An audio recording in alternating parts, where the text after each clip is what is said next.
안녕하세요. 저는 서울에 사는 30대 초반 여성입니다. 얼마 전까지만 하더라도 사랑하는 남자와 장밋빛 미래를 꿈꾸는 예비 신부였어요. 지금은 그 결혼이 깨져서 더 이상 예비 신부가 아니지만요. 오늘 제가 이곳에 사연을 쓰게 된 이유가 바로 그 깨진 결혼 이야기하려고 하는 거거든요. 제 결혼이 어떻게 깨졌는지 많은 분이 아셨으면 해서요. 물론 지금은 마음이 조금 괜찮아지긴 했지만 그래도 너무 화가 나고 괘씸한 일이라 말입니다. 뭐 일종의 분풀이라고 볼 수도 있겠네요. 사연을 끝까지 들으시면 제가 왜 이렇게 분풀이를 하고 싶어 하시는지 아실 수 있을 겁니다. 그리고 아마 제 마음도 공감해 주시지 않을까 하고요. 저는 소위 이야기하는 집 자식입니다.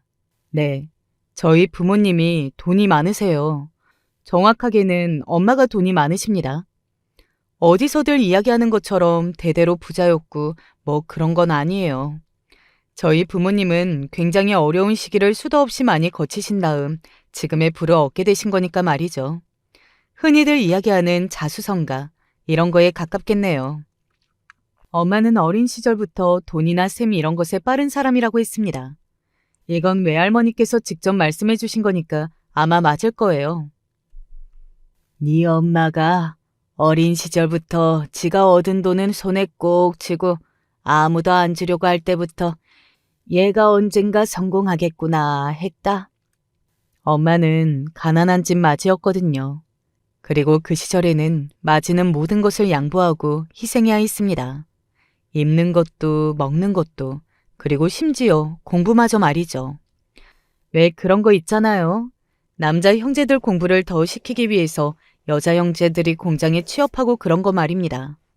흔히 많이 듣고 볼 수 있는 이야기요. 저희 엄마가 그랬다고 했습니다. 고등학교도 채 졸업하지 못하고 바로 공장을 갔어야 했다고요. 언젠가 엄마가 그 시절을 추억 아닌 추억했던 말이 기억나네요. 그때는 그게 당연하다 생각하고 살았던 시절이야. 공부를 못하게 된 건 조금 안타깝기는 하지. 내가 네 삼촌들보다 훨씬 공부를 잘했는데. 삼촌들은 네 엄마가 훨씬 공부를 잘했다. 네 엄마를 대학까지 공부시켰으면 더 일찍 지금보다 더 잘 됐을지도 모른다.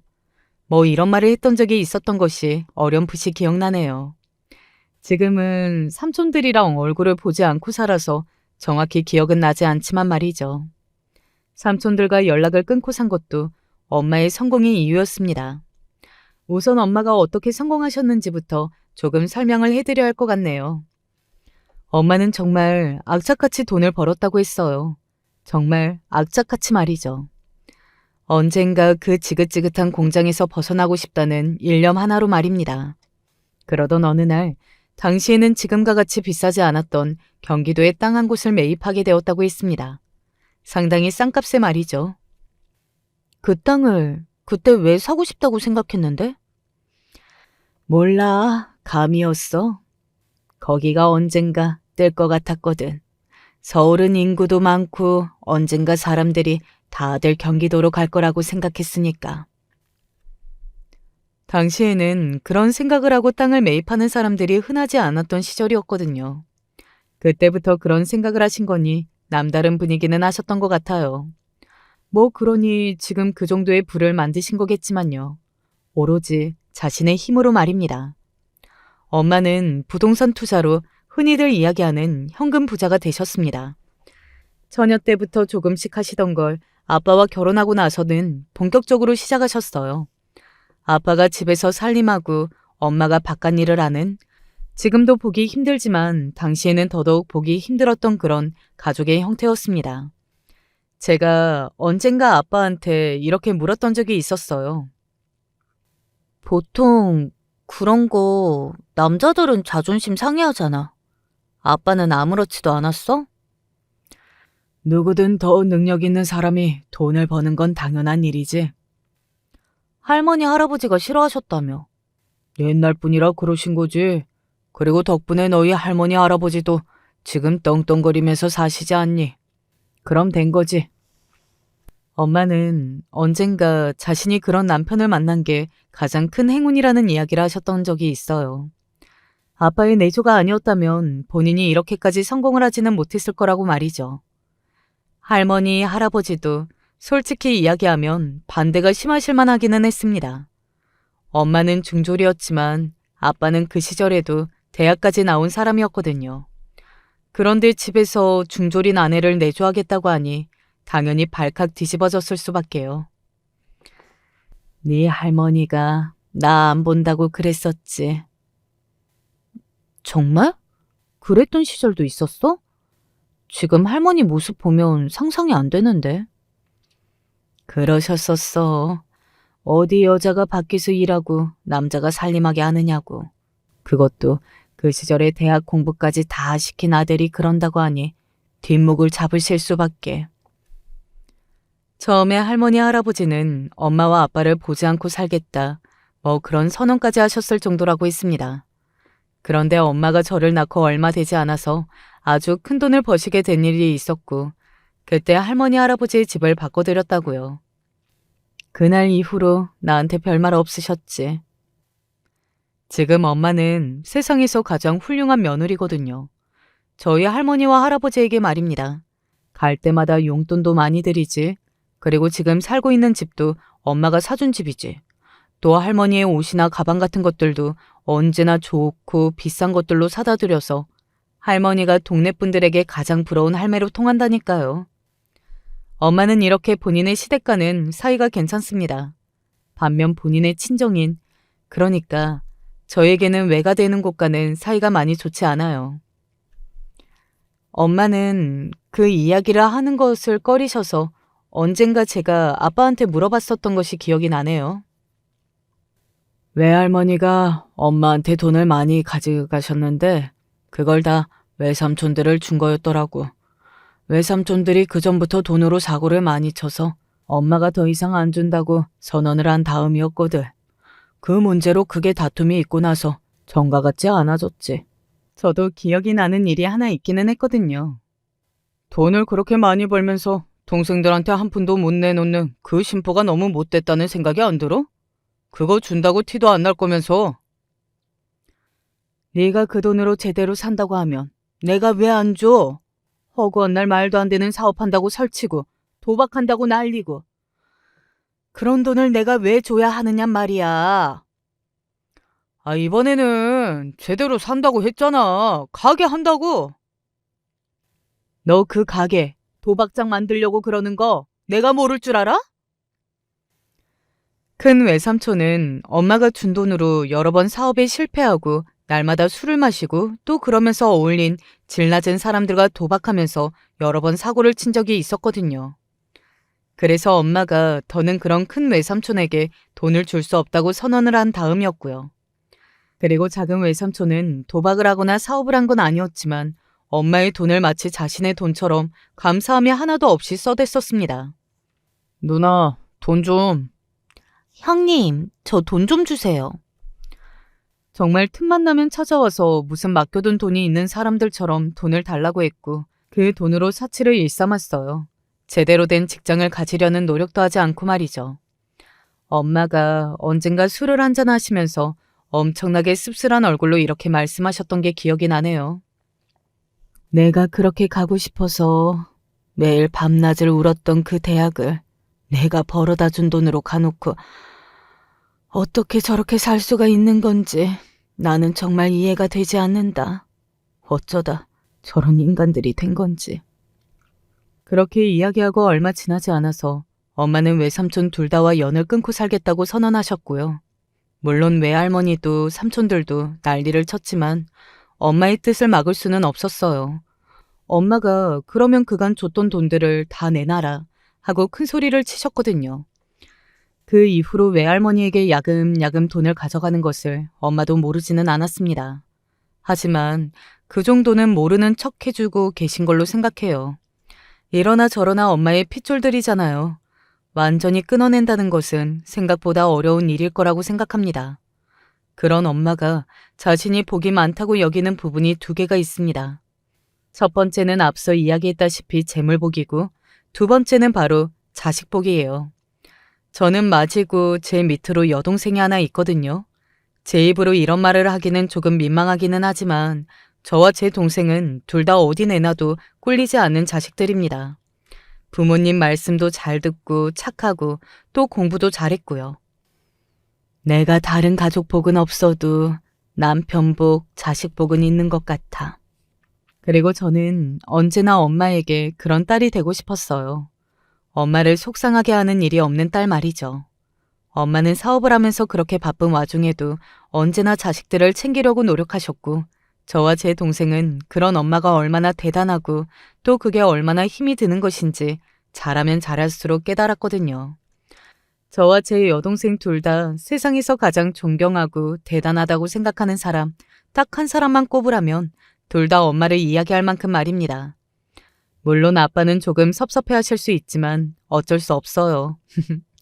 그런 제가 엄마를 크게 속이 상할 일을 만들어 드린 것이 지금도 너무 마음이 아프고 속상합니다. 앞서 이야기한 제 그 깨진 결혼이 그 모든 원인이거든요. 그러면 이제 그 결혼에 대해 이야기를 조금 해볼게요. 남자친구와 저는 남자친구의 친구의 소개로 만났습니다. 남자친구의 친구 중에 한 명이 저와 아는 사이였거든요. 저와 남자친구가 굉장히 잘 어울릴 것 같다면서 소개해줬고, 그리고 저와 남자친구는 첫 만남에 서로에게 호감을 느꼈어요. 제 이상형이 곰 같은 남자거든요. 덩치가 크고 푸짐한 느낌이 드는 남자 말입니다. 남자친구가 딱 그랬어요. 키도 크고 덩치도 큰 남자였습니다. 그리고 성격도 순했고요. 딱 제가 좋아하는 조건을 다 갖춘 사람이었어요. 좋은 대학을 나와서 좋은 직장을 가지고 있는 것도 물론 영향을 끼치기는 했습니다. 그렇지 않은 사람보다야 갖춘 사람이 좋기는 하잖아요. 그게 모든 이유가 되지는 못해도 플러스 요인은 되는 거라고 생각합니다. 아주 솔직하게 말이에요. 왜 그런 사람들 있잖아요. 연애에서 끝날 것 같은 사람과 이 사람과는 결혼까지 가겠구나 하는 사람 말입니다. 남자친구가 딱 후자였어요. 만난 지 얼마 되지 않아서부터 생각했던 것 같아요. 이 사람과 어쩌면 결혼까지 하게 될 수도 있겠구나 하는 생각 말입니다. 남자친구는 그만큼 모든 게 안정적인 사람이었습니다. 집안도 직장도 또 성격도 말이죠.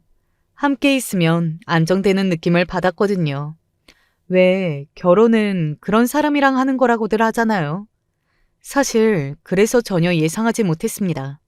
남자친구에게 그런 어머니가 있을 거라는 사실을 말이죠. 남자친구가 너무 순해 보이고 둔했으니까요. 남자친구와 결혼하기로 하고 양가에 인사를 갔던 때였어요. 저희 부모님은 남자친구를 상당히 마음에 들어 하셨거든요. 특히 엄마가 무척 좋아하셨습니다. 결혼은 저렇게 적당히 둔하고 순한 사람이랑 해야 하는 거야. 네 아빠처럼. 이렇게 말씀하시면서 말이죠. 엄마가 마음에 들어 하셔서 한시름 났던 게 기억이 나네요. 그리고 그때까지만 하더라도 남자친구로 엄마가 마음에 들어하지 않으면 어쩌지?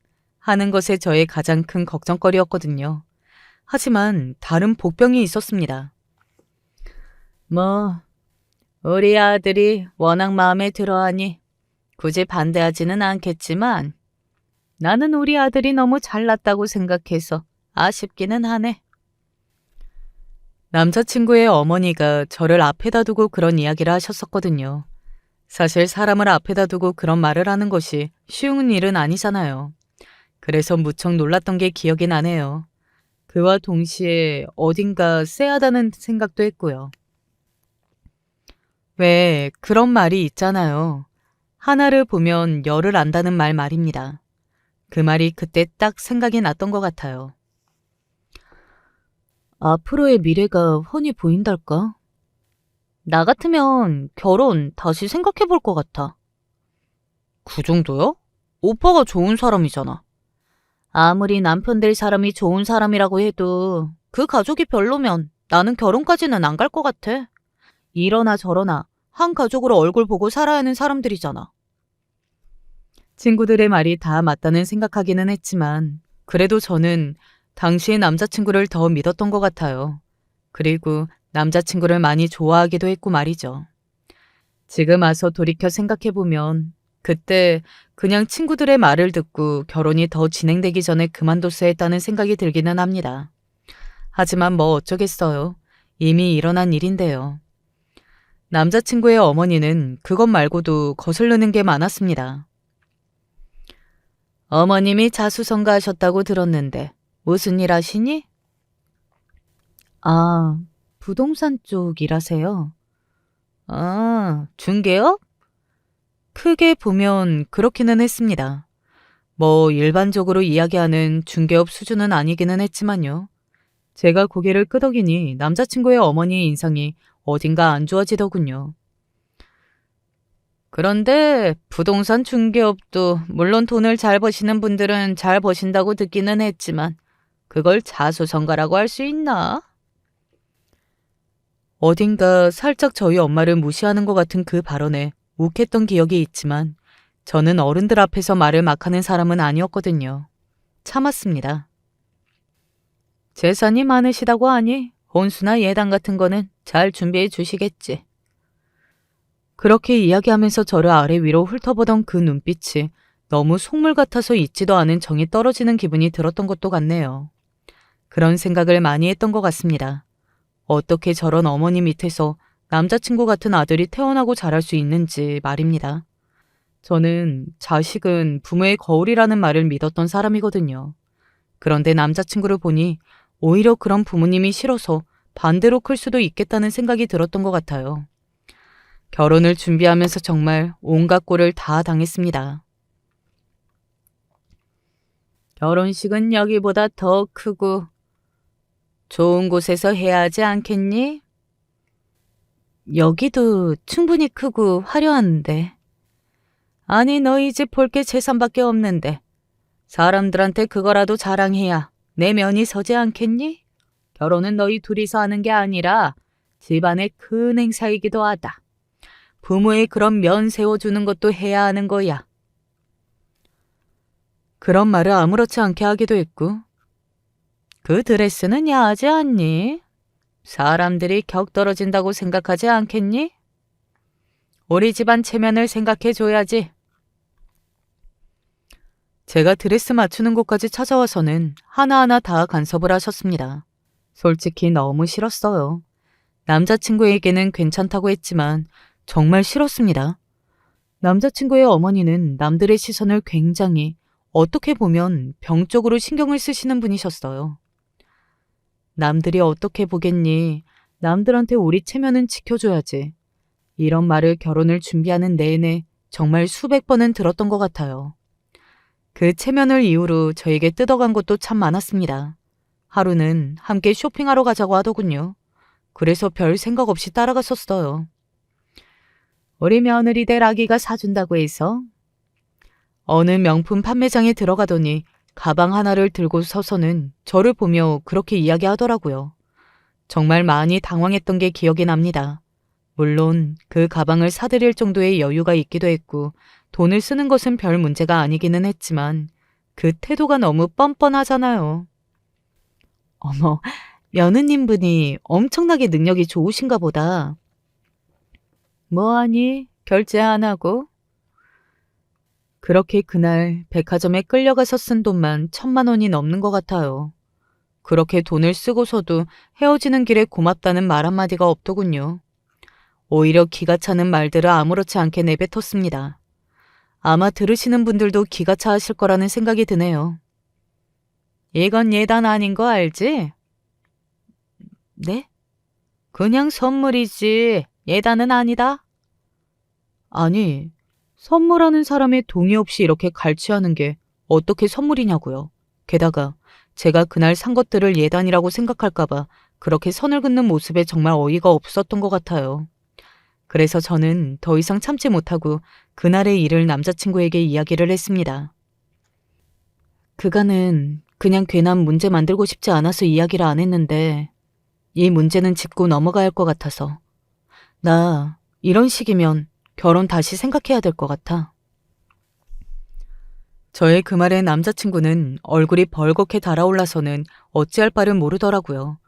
그 모습을 보면서 제대로 된 부모가 될 수 없다면 적어도 자식을 저렇게 쪽팔리게 하는 부모는 되지 않아야겠다 하는 생각을 또 잠시 했던 것 같네요. 내가 잘 말씀드릴게. 정말 미안해. 그렇게 이야기하는 남자친구의 얼굴이 너무 안 됐다는 생각이 들면서 마음이 아팠습니다. 그리고 그런 제 모습을 보면서 아, 내가 남자친구를 많이 사랑하는구나 싶기도 했고요. 남자친구는 자신의 어머니에게 잘 이야기했다고 하더군요. 실제로 그날 이후로 시도 때도 없이 저에게 전화하는 일이 없어지기는 했습니다. 그래서 마음을 놓았던 것 같아요.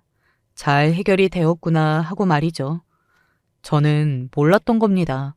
사람은 절대 그렇게 쉽게 바뀌지 않는다는 사실을 말이죠. 그렇게 안심한 채로 상견례의 날이 밝았어요. 마음을 그 전에 비해 놓기는 했지만 그래도 예비 시어머니 될 분의 성격을 미리 보고 겪었던지라 떨리기는 하더라고요. 게다가 그 일이 있고 나서 처음 얼굴을 뵙는 날이기도 했고요. 조금 유별나시다며 걱정이 되기는 하네. 엄마한테는 조금 유별나시는 정도로만 이야기했었거든요. 세세하게 다 이야기를 하면 너무 걱정하실까봐 우려되기도 했지만 무엇보다 왜 그런 집으로 시집을 가려고 하느냐고 이 결혼을 반대하실 것 같아서 말이죠. 당시까지만 하더라도 저는 남자친구를 많이 좋아했고 그리고 어떻게 되었건 간에 결혼을 낄 생각을 진지하게 하지는 않았었으니까요. 그리고 그날 일이 제대로 터졌습니다. 시작부터 쎄하기는 했어요. 오랜만에 보는구나. 잘 지냈니? 저를 향해 그렇게 묻는 남자친구 어머니의 표정이 제가 보이기에는 이랬거든요. 나를 그런 식으로 물먹여놓고 어디 잘 지냈니? 이런 말을 하는 듯한 얼굴 말입니다. 그리고 그뿐만이 아니기도 했고요. 아니, 나는 너랑 잘 지내보려고 그런 건데 벌써 남편 될 사람한테 이러고 그러면 어떡하니? 응? 이른 게 아니라 이른 게 아니면 뭐니? 나는 그때 네가 나와 잘 지내볼 생각이 아예 없구나 하고 확신했다. 저는 아마도 직감적으로 그때 알았던 것 같아요. 이 결혼은 하지 못하겠구나 하는 것을 말입니다. 상견례 자리에 와서 예비 며느리에게 그런 말을 하는 시어머니라니. 그냥 도망치라는 신의 계시 같은 거잖아요. 게다가 확실하지는 않지만 그때 들어가기 전에 저에게 와서 그런 말을 했던 거나 나중에 저희 엄마에게 대놓고 시비를 건 것을 봐서는 남자친구의 어머니도 그날 그 결혼을 파토낼 생각으로 나오신 걸로 생각해요. 이 부분은 정말 아직도 이해되지 않네요. 파토를 내도 저희 쪽에서 내야지. 우리 바깥 양반도 그 시절에 그런 대학을 나왔으니 정말 대단한 거죠. 아유, 두 분 다 아주 공부도 잘하셨고 자식들도 그렇게 훌륭하게 키우셨으니 정말 대단들 하십니다. 남자친구의 어머니는 노골적으로 학벌을 자랑했어요. 아마 어디선가 저희 엄마의 학벌이 좋지 못하다는 이야기를 들은 듯 했습니다. 남자친구에게서든 누구에게서든요. 그러니 그것이 저희 쪽의 약점이라고 생각하고 긁으려고 그렇게 계속 그 이야기를 했던 것 같아요. 다시 생각해도 인간이 어떻게 그렇게 못될 수가 있는 건지 하는 생각이 드네요. 안사도는 어디를 나오셨습니까? 그렇게 묻는 남자친구 어머니의 그 표정이 아직도 생생하게 기억이 납니다. 어디 한번 말해볼 테면 해봐라. 나는 너의 약점을 알고 있다. 뭐 그런 표정 말입니다. 저는 어린 시절의 가정 형편이 너무 좋지 않아서 동생들 뒷바라지를 했어야 했습니다. 그래서 안타깝게도 공부를 다 하지 못했어요. 지금도 그 생각을 하면 조금 서럽기는 하네요. 하지만 저희 엄마는 그런 것에 있어서 자격지심이 있다든지 또 그걸 부끄럽게 생각하시는 분이 아니셨습니다. 오히려 그런 환경 속에서도 본인이 이 정도로 성공을 했다는 것을 자랑스럽게 여기는 분이셨죠. 그리고 그게 맞는 거잖아요. 그래서 저는 저희 엄마를 세상에서 가장 존경해요. 결국에는 이렇게 성공하셨잖아요. 저는 일부러 더더욱 그렇게 이야기했어요. 남자친구 어머니의 의도가 보였기 때문이었습니다. 그리고 저와 엄마가 그렇게 나오자 남자친구의 어머니는 더더욱 약이 오른 듯 보였어요. 저걸 무기 삼아서 저와 우리 집 식구들을 기를 죽이려 했는데 전혀 기가 죽지 않고 오히려 자랑스럽다고 이야기하는 것을 보면서 말이죠. 그래도 그게 어디 가서 막 자랑할 거리는 아니지 않니? 결국 참지 못하고서는 그렇게 이야기하더군요. 사실 저는 그런 자리에서조차 성격을 숨기지 못하고 그렇게 나오는 남자친구와 어머니에게 놀라기는 했어도 그런 사람이라는 것을 알고는 있었으니 그런 말을 한 것 자체에 막 놀라지는 않았거든요. 그런데 나중에 엄마의 이야기를 들으니 어떻게 사람이 사람의 얼굴을 앞에다 대고 그런 말을 할 수가 있는 건지 그 자체에 굉장히 놀라신 것 같더라고요. 네? 엄마가 너무 당황해서 그렇게 되물었습니다. 엄마의 그런 모습에 남자친구의 어머니는 약간 의기양양해진 것 같기도 했어요. 아니, 그렇잖아요. 뭐, 자수성가 좋죠. 그런데 요즘 사람들은 그런 거 인정 별로 안 하던데요? 배우고 똑똑한 사람들 좋아하지. 그 배우고 똑똑한 사람들보다 저희 엄마가 더 성공하셨으니 그게 자랑할 거리 아닌가요? 배우고 똑똑하면 뭐예요? 속마음은 전혀 그렇지 않았지만 일부러 웃으며 그렇게 이야기했습니다. 그리고 그곳에 있는 모든 사람이 그쯤부터 일이 조금 이상하게 돌아간다 하는 생각을 했던 것 같아요. 남자친구도 옆에서 자신의 어머니를 말리는 듯했고 남자친구의 아버지도 저 사람 왜 저러냐는 얼굴로 자신의 아내를 보는 것을 봤거든요. 하지만 남자친구의 어머니는 굴하지 않았습니다. 제 생각인데 완전히 결혼을 깰 생각으로 나오신 것도 있지만 그때 순간적으로 이성을 잃은 것 같기도 했어요. 그렇지 않고서야 그런 말을 할 수가 없죠. 아니, 사업이라는 것도 똑똑해야 잘하는 건데 나중에 어떻게 될지 모르는 거 아니에요? 투자하시는 분들이 다 알고 돈 맡기시는 거 맞죠? 누가 봐도 빈정이는 말투였습니다. 엄마는 여전히 당황해서 한마디도 하지 못했고 남자친구가 서둘러 자신의 어머니를 말리기 시작했어요. 어머니, 지금 뭐 하시는 거세요? 당장 사과하세요. 내가 뭘? 내가 틀린 말 했니? 너무 무례하시잖아요. 남자친구가 버럭 소리를 질렀고 남자친구의 어머니는 잠시 입을 다물기는 했습니다. 그리고 그 순간 저희 아빠가 나서셨어요. 사돈될 사람에게 이렇게 예의를 지키지 않으시는데 학벌이 더 좋고 안 좋고가 무슨 소용이 있단 말입니까? 이 자체가 못 배웠다는 것을 보여주는 것 같은데. 저희 아빠가 원래 한방에 있으신 분이셨거든요. 아빠가 그렇게 이야기하시면서 고개를 저으셨습니다. 아마도 아빠도 그때 이 결혼은 안 된다는 결론을 내리신 거겠죠. 신중한 분이시라 그렇지 않고서야 그런 말씀을 하실 분은 아니셨어요. 뭐라고요?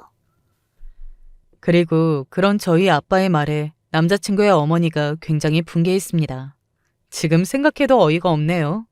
본인이 그런 말을 들어먹게 행동해놓고서는 본인이 뱉은 말은 생각도 하지 않고 고작 그 정도의 말에 발끈한 게 말이죠.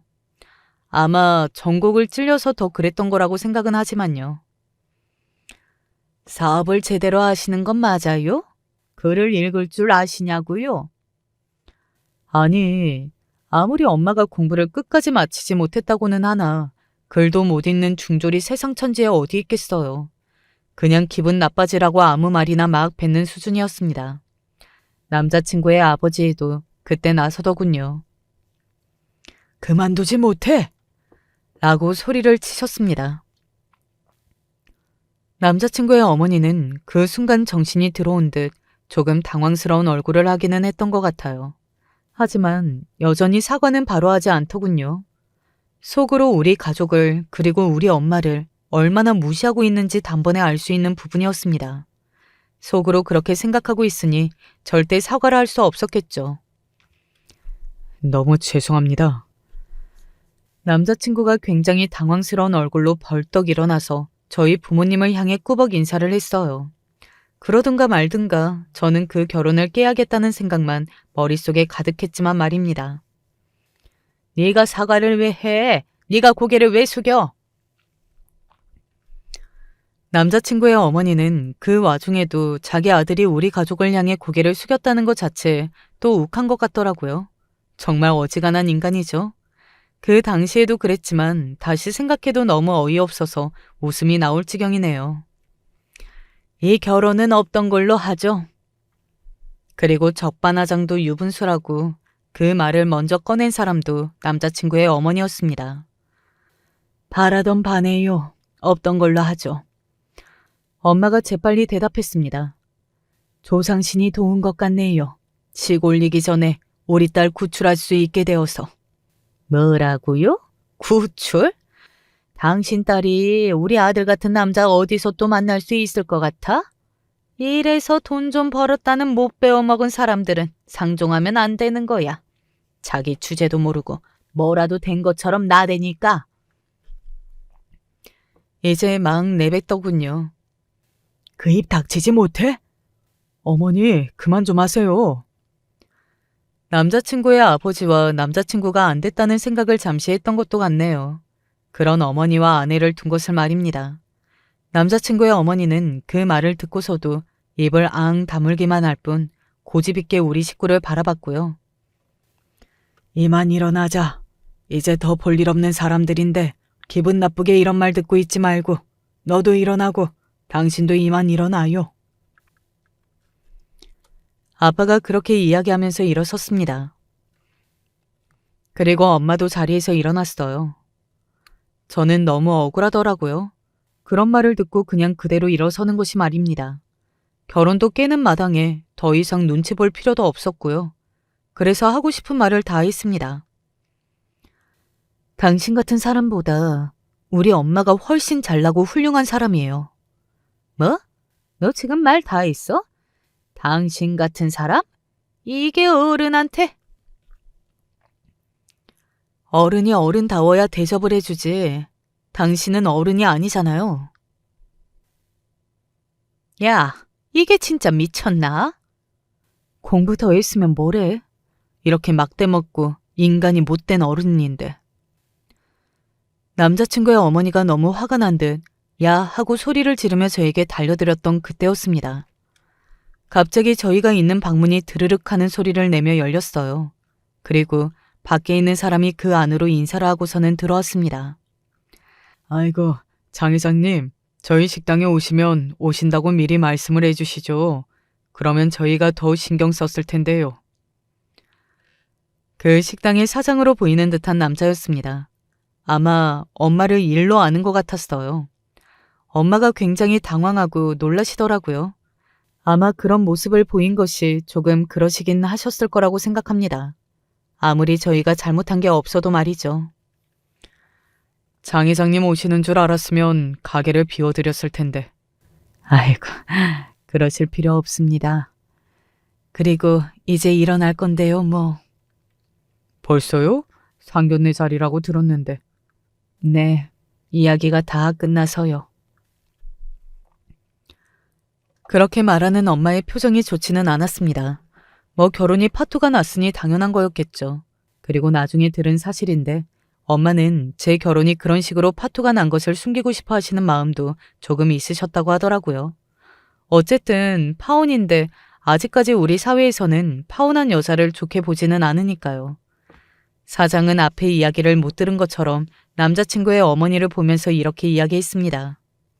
아이고, 너무 부럽습니다. 얼마나 좋으세요, 그래. 네? 남자친구의 어머니가 당황한 얼굴과 말투로 그렇게 되물었어요. 그 식당이 대단히 큰 식당이었거든요. 그런 곳에 사장이 버선발로 마중 아닌 마중을 나와서 엄마에게 굉장히 깍듯하게 구는 것과 엄마를 회장님이라고 부르는 것에 상당히 놀라기는 했을 거라는 생각이 들었던 것 같네요.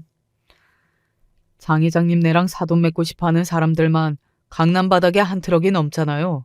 그런데 사돈을 맺게 되셨으니 얼마나 복이 많으세요. 식당 사장의 그 말에 엄마가 곤란하다는 듯 하하하고 웃으셨어요. 사돈이 아직 된 건 아니니까. 그렇게 말끝을 흐리셨습니다. 그 사장은 엄마의 말을 제대로 못 들은 듯 했어요. 엄마가 아주 작은 목소리로 말하기는 했거든요. 경기도의 비싼 땅 중에 반은 우리 장 회장님 땅이라는 말이 있을 정도잖아요. 저도 참 도움 많이 받았는데 축이 많이 해야겠어요. 하하, 축하드립니다. 식당 사장이 그렇게 이야기하고서는 저희 엄마를 향해 한 번 더 깍듯하게 인사를 하고서는 편안한 시간 보내시라며 자리에서 나갔어요. 그때는 몰랐는데 나중에 생각해보니 그 사장님이 뭔가 알고 들어와서 그런 말을 했나 싶기는 했습니다. 저희 엄마와 우리 가족을 도와주려는 마음으로 말이죠. 뭐가 됐든 고마우신 분이네요. 경기도의 땅 파니? 남자친구의 어머니가 멍한 얼굴로 그 말을 되뇌는 것을 봤어요. 앞서 이야기했다시피 남자친구의 어머니는 굉장히 속물적인 사람이었잖아요. 그냥 부동산으로 돈을 번 것 정도가 아닌 그 정도의 부자일 거라고는 생각도 못했던 듯한 얼굴이었습니다. 엄마가 그런 남자친구의 어머니를 보고 이렇게 이야기했어요. 저는 우리 딸이 굳이 결혼하지 않아도 된다고 생각하는 사람입니다. 나한테 돈은 썩어나게 많고 어디 쓸 곳도 없어서 딸들한테 다 주고 죽을 건데 뭐가 걱정이겠어요. 하지만 만약에 나중에 다시 결혼할 사람을 데리고 온다고 해도 그쪽 아들보다는 나은 사람일 겁니다. 나는 내 딸의 눈을 믿기도 하고 만약 가진 게 없는 사람이라면 내가 주면 그만이니까요. 그렇게 이야기하고서는 엄마는 남자친구를 바라봤어요. 그리고는 이렇게 말했습니다. 자네가 정말 좋은 사람이라고 생각했네. 그래서 결혼을 허락한 거였고. 하지만 결혼이라는 건 둘이 하는 게 아니라 집안과 집안이 합쳐지는 거 아니겠나. 자네한테 이런 부모가 있다는 것을 안 순간 자네는 더 이상 좋은 신랑감이 아니야. 어머니. 그리고 자네도 이걸 다 봤으면 이 결혼은 이루어질 수 없다는 것도 깨달았을 거고 모든 일은 없던 걸로 하지. 그러면 이만 일어나겠네. 엄마는 그렇게 이야기하고 남자친구의 가족들을 향해 꾸벅 인사를 한 뒤 그 방을 나섰습니다. 그 뒤를 아빠와 제가 따랐어요. 지연아. 남자친구가 저를 잡았습니다. 저는 그런 남자친구의 손을 떼었어요. 어차피 안 될 거 시간 낭비, 감정 낭비하지 말자. 잘 지내. 그렇게 이야기하고 돌아서서 나왔습니다. 뒤로 이런 소리들이 들려왔던 것 같아요. 어머니, 당신 돌았어? 미쳤어? 지금 무슨 짓을 한 거야? 하는 소리 말입니다. 저희가 다 떠나고 나서도 한동안 두 남자의 고함이 들려왔다고 해요. 그건 나중에 식당 주인이 전해줬다고 엄마가 말해줘서 알았습니다. 사람이 인연이라는 게 그렇게 모자르듯 한 번에 잘리는 건 아니잖아요. 저는 그러고 싶었지만 남자친구는 한동안 저를 찾아와서 미안하다고 사과하며 저를 붙잡으려고 했습니다. 어머니가 미안하다고 꼭 얼굴 보고 사과하고 싶으시다고 했어. 인제 와서? 우리 집이 어떤 집인지 다 알고 나서 그런 사과가 무슨 의미가 있어. 나도 그렇다고 말씀드렸는데 그래도 꼭 하고 싶다고 하셔서. 나는 오빠 어머님 다시 뵙고 싶지 않아. 사과받고 싶지 않고. 남자친구는 한동안 생각을 하더니 이런 말까지 하더라고요. 나는 정말 너랑 헤어지고 싶지 않아. 원한다면 가족들이랑 연을 끊고 살게. 평생 어머니 안 보고 살 수도 있어. 그러니까 다시 한번 생각해봐, 응? 연을 끊는 게 무슨 의미가 있어? 그렇다고 오빠 어머니가 아니게 되는 게 아닌데. 나는 이미 마음 돌아섰고 그 집안의 식구는 죽었다 깨어나도 될 생각 없으니까 포기해. 나는 오빠랑 결혼 안 해. 그렇게 단호하게 거절했습니다. 저는 그때 그런 경험을 처음 해봤던 것 같아요. 꼭 그 사람의 잘못이 아니더라도 상황이 어떻게 돌아가느냐에 따라 그 사람에게 정이 완전히 떨어질 수도 있다는 것을 말입니다. 그 모든 상황에서 남자친구가 잘못한 것은 하나도 없었지만 저는 남자친구에게 완전히 정이 다 떨어졌거든요.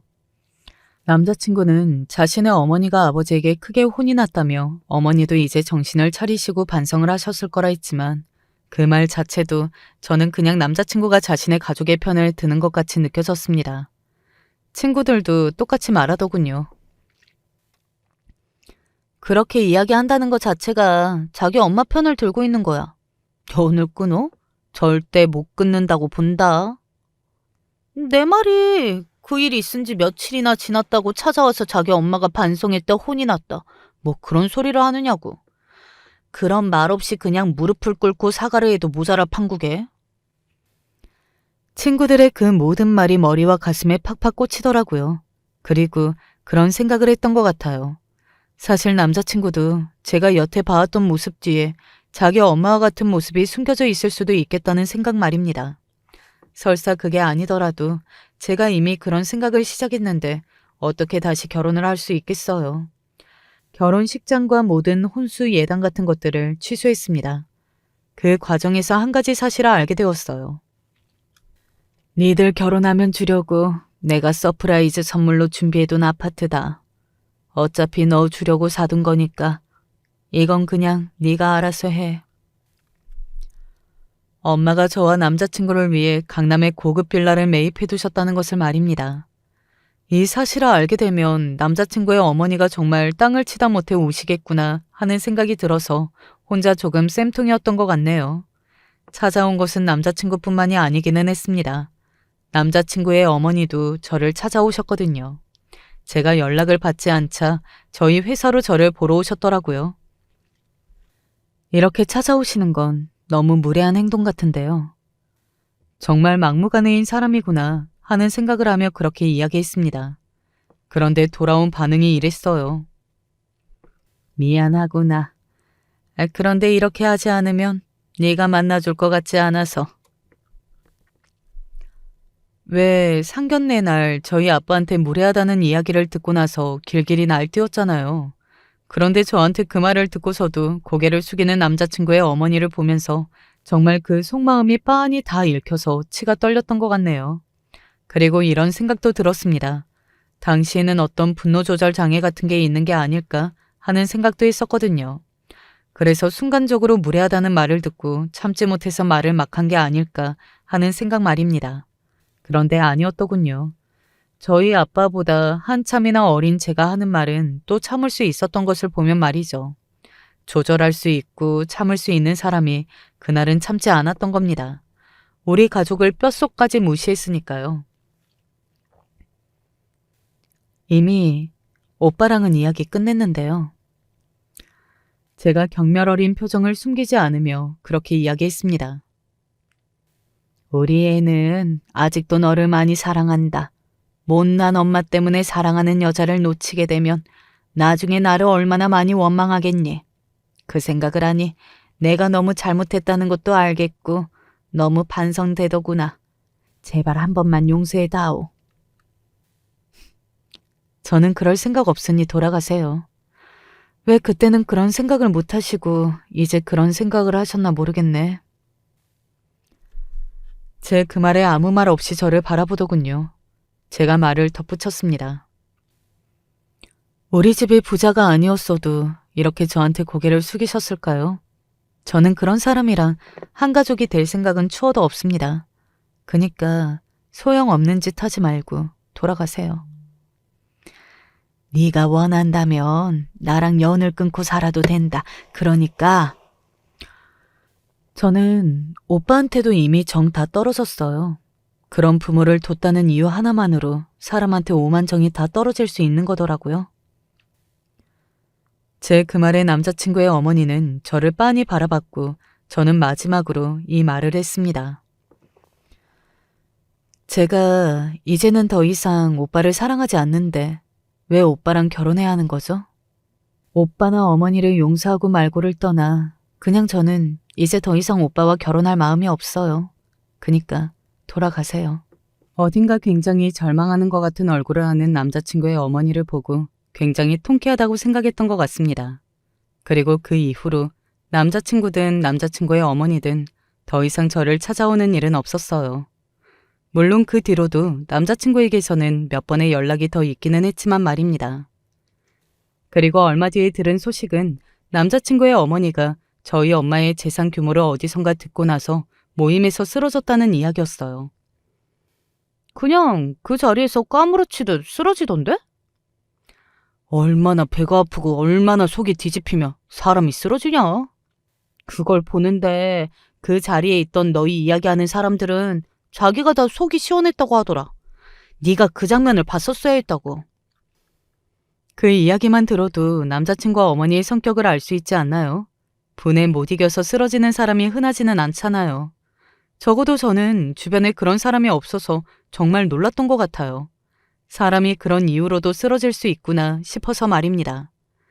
저는 최근까지 엄마에게 강요 아닌 강요를 받고서는 선을 보러 다니고 있습니다. 그때는 결혼 안 해도 된다고 했잖아. 제가 투정 부리듯 그렇게 이야기하니 엄마가 입을 실룩이며 이렇게 대답하시더군요. 아니, 그래도 세상에는 좋은 사람들도 있다는 걸 너도 알아야지. 너희 아빠 같은 사람이 있을 수도 있잖아. 그리고 이제는 검증이 어느 정도 된 사람을 만나. 밖에서 아무나 만나고 다니니 그런 꼴을 당하는 거 아니야. 검증된 사람이라는 게 어디 있어? 10길 물속은 알아도 한 길 사람 속은 모른다는 말이 괜히 있는 건 줄 알아? 그래도 엄마를 위해서 좀 만나보고 다녀. 엄마도 딸 가진 부모고 예전 분이라는 것을 그때 알았던 것 같네요. 딸이 좋은 사람을 만나서 안정된 가정을 꾸렸으면 하는 것이 모든 부모의 마음이겠죠. 저도 그 마음을 너무나 잘 알아서 딱히 반발하지 않고 선을 열심히 보러 다니기도 했고 말이죠. 그 일을 겪고 나서 결혼에 대한 부정적인 생각을 많이 하게 된 건 있지만 그래도 그 일로 인해 결혼을 안 할 거야 뭐 그런 생각을 하지는 않습니다. 그건 제가 너무 억울하잖아요. 그런 인간 때문에 제 인생이 달라진다는 게 말입니다. 아무런 영향이 없는 것처럼 살려고요. 그러다 보면 언젠가 정말로 그렇게 될 걸로 생각하기도 하고요. 그리고 뭐 그런 생각이 들기도 합니다. 제가 정말로 잘 지내고 정말로 좋은 사람을 만나서 잘 사는 것만큼 남자친구의 어머니 복장을 뒤집어 놓는 일은 없을 거라고 말이죠. 왜 그런 말 있는 거 아시나요? 원래 처음부터 자신의 것이 아닌 건 괜찮지만 줬다가 뺏는 건 괜찮지 않다는 거 말입니다. 자신의 것이 아니었으면 몰라도 될 수 있었는데 아니게 되면 사람이 미치잖아요. 아마도 남자친구의 어머니는 그래서 그날도 그렇게 까무러친 게 아닌가 싶어요. 잘하면 자신의 그리고 자기 아들의 것이 될 수 있었던 것들이 너무 아까워서 말이죠. 그리고 그분의 성격상 절대 잊지 않고 아마도 평생에 가까운 시간 동안 땅을 치실 거라고 말입니다.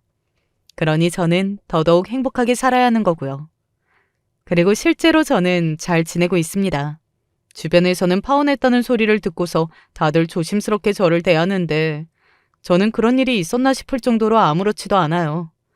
오히려 엄마의 말처럼 식장에 들어서기 전에 이렇게 된 게 조상신이 도왔다고 생각할 뿐 말이죠. 제 이야기는 여기까지입니다. 어떻게 들으셨는지 모르겠네요. 재미있게 잘 들으셨나요? 저는 사연을 다 쓰고 나니 이제는 정말로 없던 일처럼 여기고 잘 살 수 있을 것 같다는 생각이 드네요. 이야기하기를 잘한 것 같습니다. 심성이 곱고 착한 것까지는 바라지 않아도 적어도 남을 함부로 판단하고 무시하는 사람과는 절대 엮이는 게 아니라는 말을 하고 싶어서 이 사연을 쓴 거기도 합니다. 그런 사람들은 상종을 하지 않는 것이 100번 옳다는 것도 말이죠. 그리고 착하게 살아야 하는 것 같아요. 그렇지 않으면 남자친구와 어머니처럼 제 발로 굴러들어온 복을 찾는 일도 생길 수 있으니 말입니다. 마지막까지 제 이야기 들어주시고 함께 공감해 주셔서 감사합니다. 저는 이제 정말로 사연을 마무리해야 할 것 같네요. 늘 건강하시고 언제나 좋은 일만 있으시기를 바랍니다. 안녕하세요. 저는 요즘 유튜브 사연 채널에 푹 빠진 80살 여성입니다. 제 나이가 좀 많죠? 그래도 나름 몸도 건강한 편이고 자칭 신세대 늙은이라고 자부할 수 있을 만큼 이것저것 잘 누리며 살고 있답니다. 하지만 이렇게 오랜 세월을 살다 보니 참 별일을 다 겪긴 하더라고요. 지금 생각해도 도저히 믿기지가 않는 상황인데 제가 이 나이가 되니 어디 말할 곳도 없고 답답해서 저의 유일한 취미인 이곳에서 여러분들과 소통하고 싶어 용기 내어 글을 적어봅니다. 예전에는 라디오 주파수 맞춰놓고 듣는 게 취미였는데 요즘은 정말 세상이 다양하고 재미있어졌네요. 집에만 있어도 외롭지가 않습니다. 그럼 지금부터 얼마 전 제가 겪은 황당하고 가슴 아픈 이야기를 들려드릴게요. 여러분들은 절대 저와 같은 일을 겪지 않길 바라시는 마음으로 제가 있었던 일을 공유하고 싶어서요. 그럼 끝까지 잘 들어주세요. 우선 보통 저희 세대가 그렇듯 그때는 잘 사는 사람들이 많지 않았기에 공부를 할 수 있는 환경이 좀 어려웠어요. 그래서 저는 성인이 된 이후부터는 부모님이 운영하시는 떡집에서 쭉 일을 하게 되었습니다. 떡집은 시장 안에 있었는데 그러다 보니 전 제 또래 친구들보다는 어르신이 더 편하고 좋더라고요. 현수가, 엄마랑 아빠 잠깐 요 앞에 볼 일이 있어서 다녀올 테니 가게 잘 보고 있어라. 손님들 오시면 계산 똑바로 하고. 알겠지? 알겠어요, 엄마. 걱정하지 말고 다녀오세요. 저 혼자 가게 보는 일은 이번이 처음이라 조금 떨렸지만 그래도 그동안 옆에서 봐온 게 있는데 어려울 게 뭐가 있을까 싶었죠. 그래도 실수할 수 있으니 가격을 다시 한 번씩 생각해 보고 있었는데 젊은 남성이 들어오더라고요. 멀끔한 옷차림에 저와 나이대가 비슷해 보였습니다. 떡을 좋아하는지 이것저것 많이도 고르더라고요. 그런데 고른 떡들 중에서 몇 가지는 가격을 모르겠는 거예요. 그래서 큰일이 났다 싶었는데 초짜티를 내고 싶지 않아 부모님 오실 때까지 최대한 시간을 끌어보려 노력했습니다. 그리고 괜히 궁금하지 않은 질문들을 억지로 쥐어짜가며 던지곤 했어요. 오늘 날씨가 참 좋네요. 저희 가게 처음 오셨죠? 아, 예. 정말 날씨가 좋긴 하네요. 가게는 저번에 한번 방문했었는데, 그때는 다른 사장님이 계셨던 것 같은데요. 아, 저희 부모님이 계셨을 거예요. 전 부모님 일 도와드리고 있는 거고요. 그런데 떡을 좋아하시나 봐요. 네. 가족들이랑 다 같이 나눠 먹으면 어찌나 맛있던지, 그래서 자주자주 들리려고 해요. 앞으로 단골 손님으로 자주 올 테니까 가끔 서비스도 주셔야 해요. 아니면 사장님들 안 계실 때 몰래 주세요. 네? 아, 네, 그럴게요. 자주 오신다고 하셨으니까 오늘 몇 개는 서비스로 드릴게요. 엄마 아빠한테 혼날 수도 있으니까 이 서비스는 비밀로 해주시고 저희끼리 몰래 하는 약속이에요. 대신 꼭 자주 오셔야 해요. 장난이었는데 정말 그렇게 해주시는 거예요? 그럼 감사해서 약속 지켜야겠네요. 오늘 정말 감사합니다. 다음에 또 계시는 거죠? 네, 아마도 이제는 거의 매일 있을 것 같아요. 나중에는 이 가게 제가 물려받을 거라 일 많이 배워야 할 것 같아서요. 좋아요. 그럼 오늘 서비스 정말 감사하고요. 다음에 또 오겠습니다, 사장님. 이렇게 저는 제가 가격을 모르는 것들을 서비스로 줘버리고 단골 손님을 얻는 현명한 방법으로 위기 모면을 했습니다. 현명한지 뭔진 모르겠지만 그 사람이 정말 단골이 될지 말뿐인진 두고 봐야 알겠지만 제 느낌상 그냥 믿음이 가더라고요.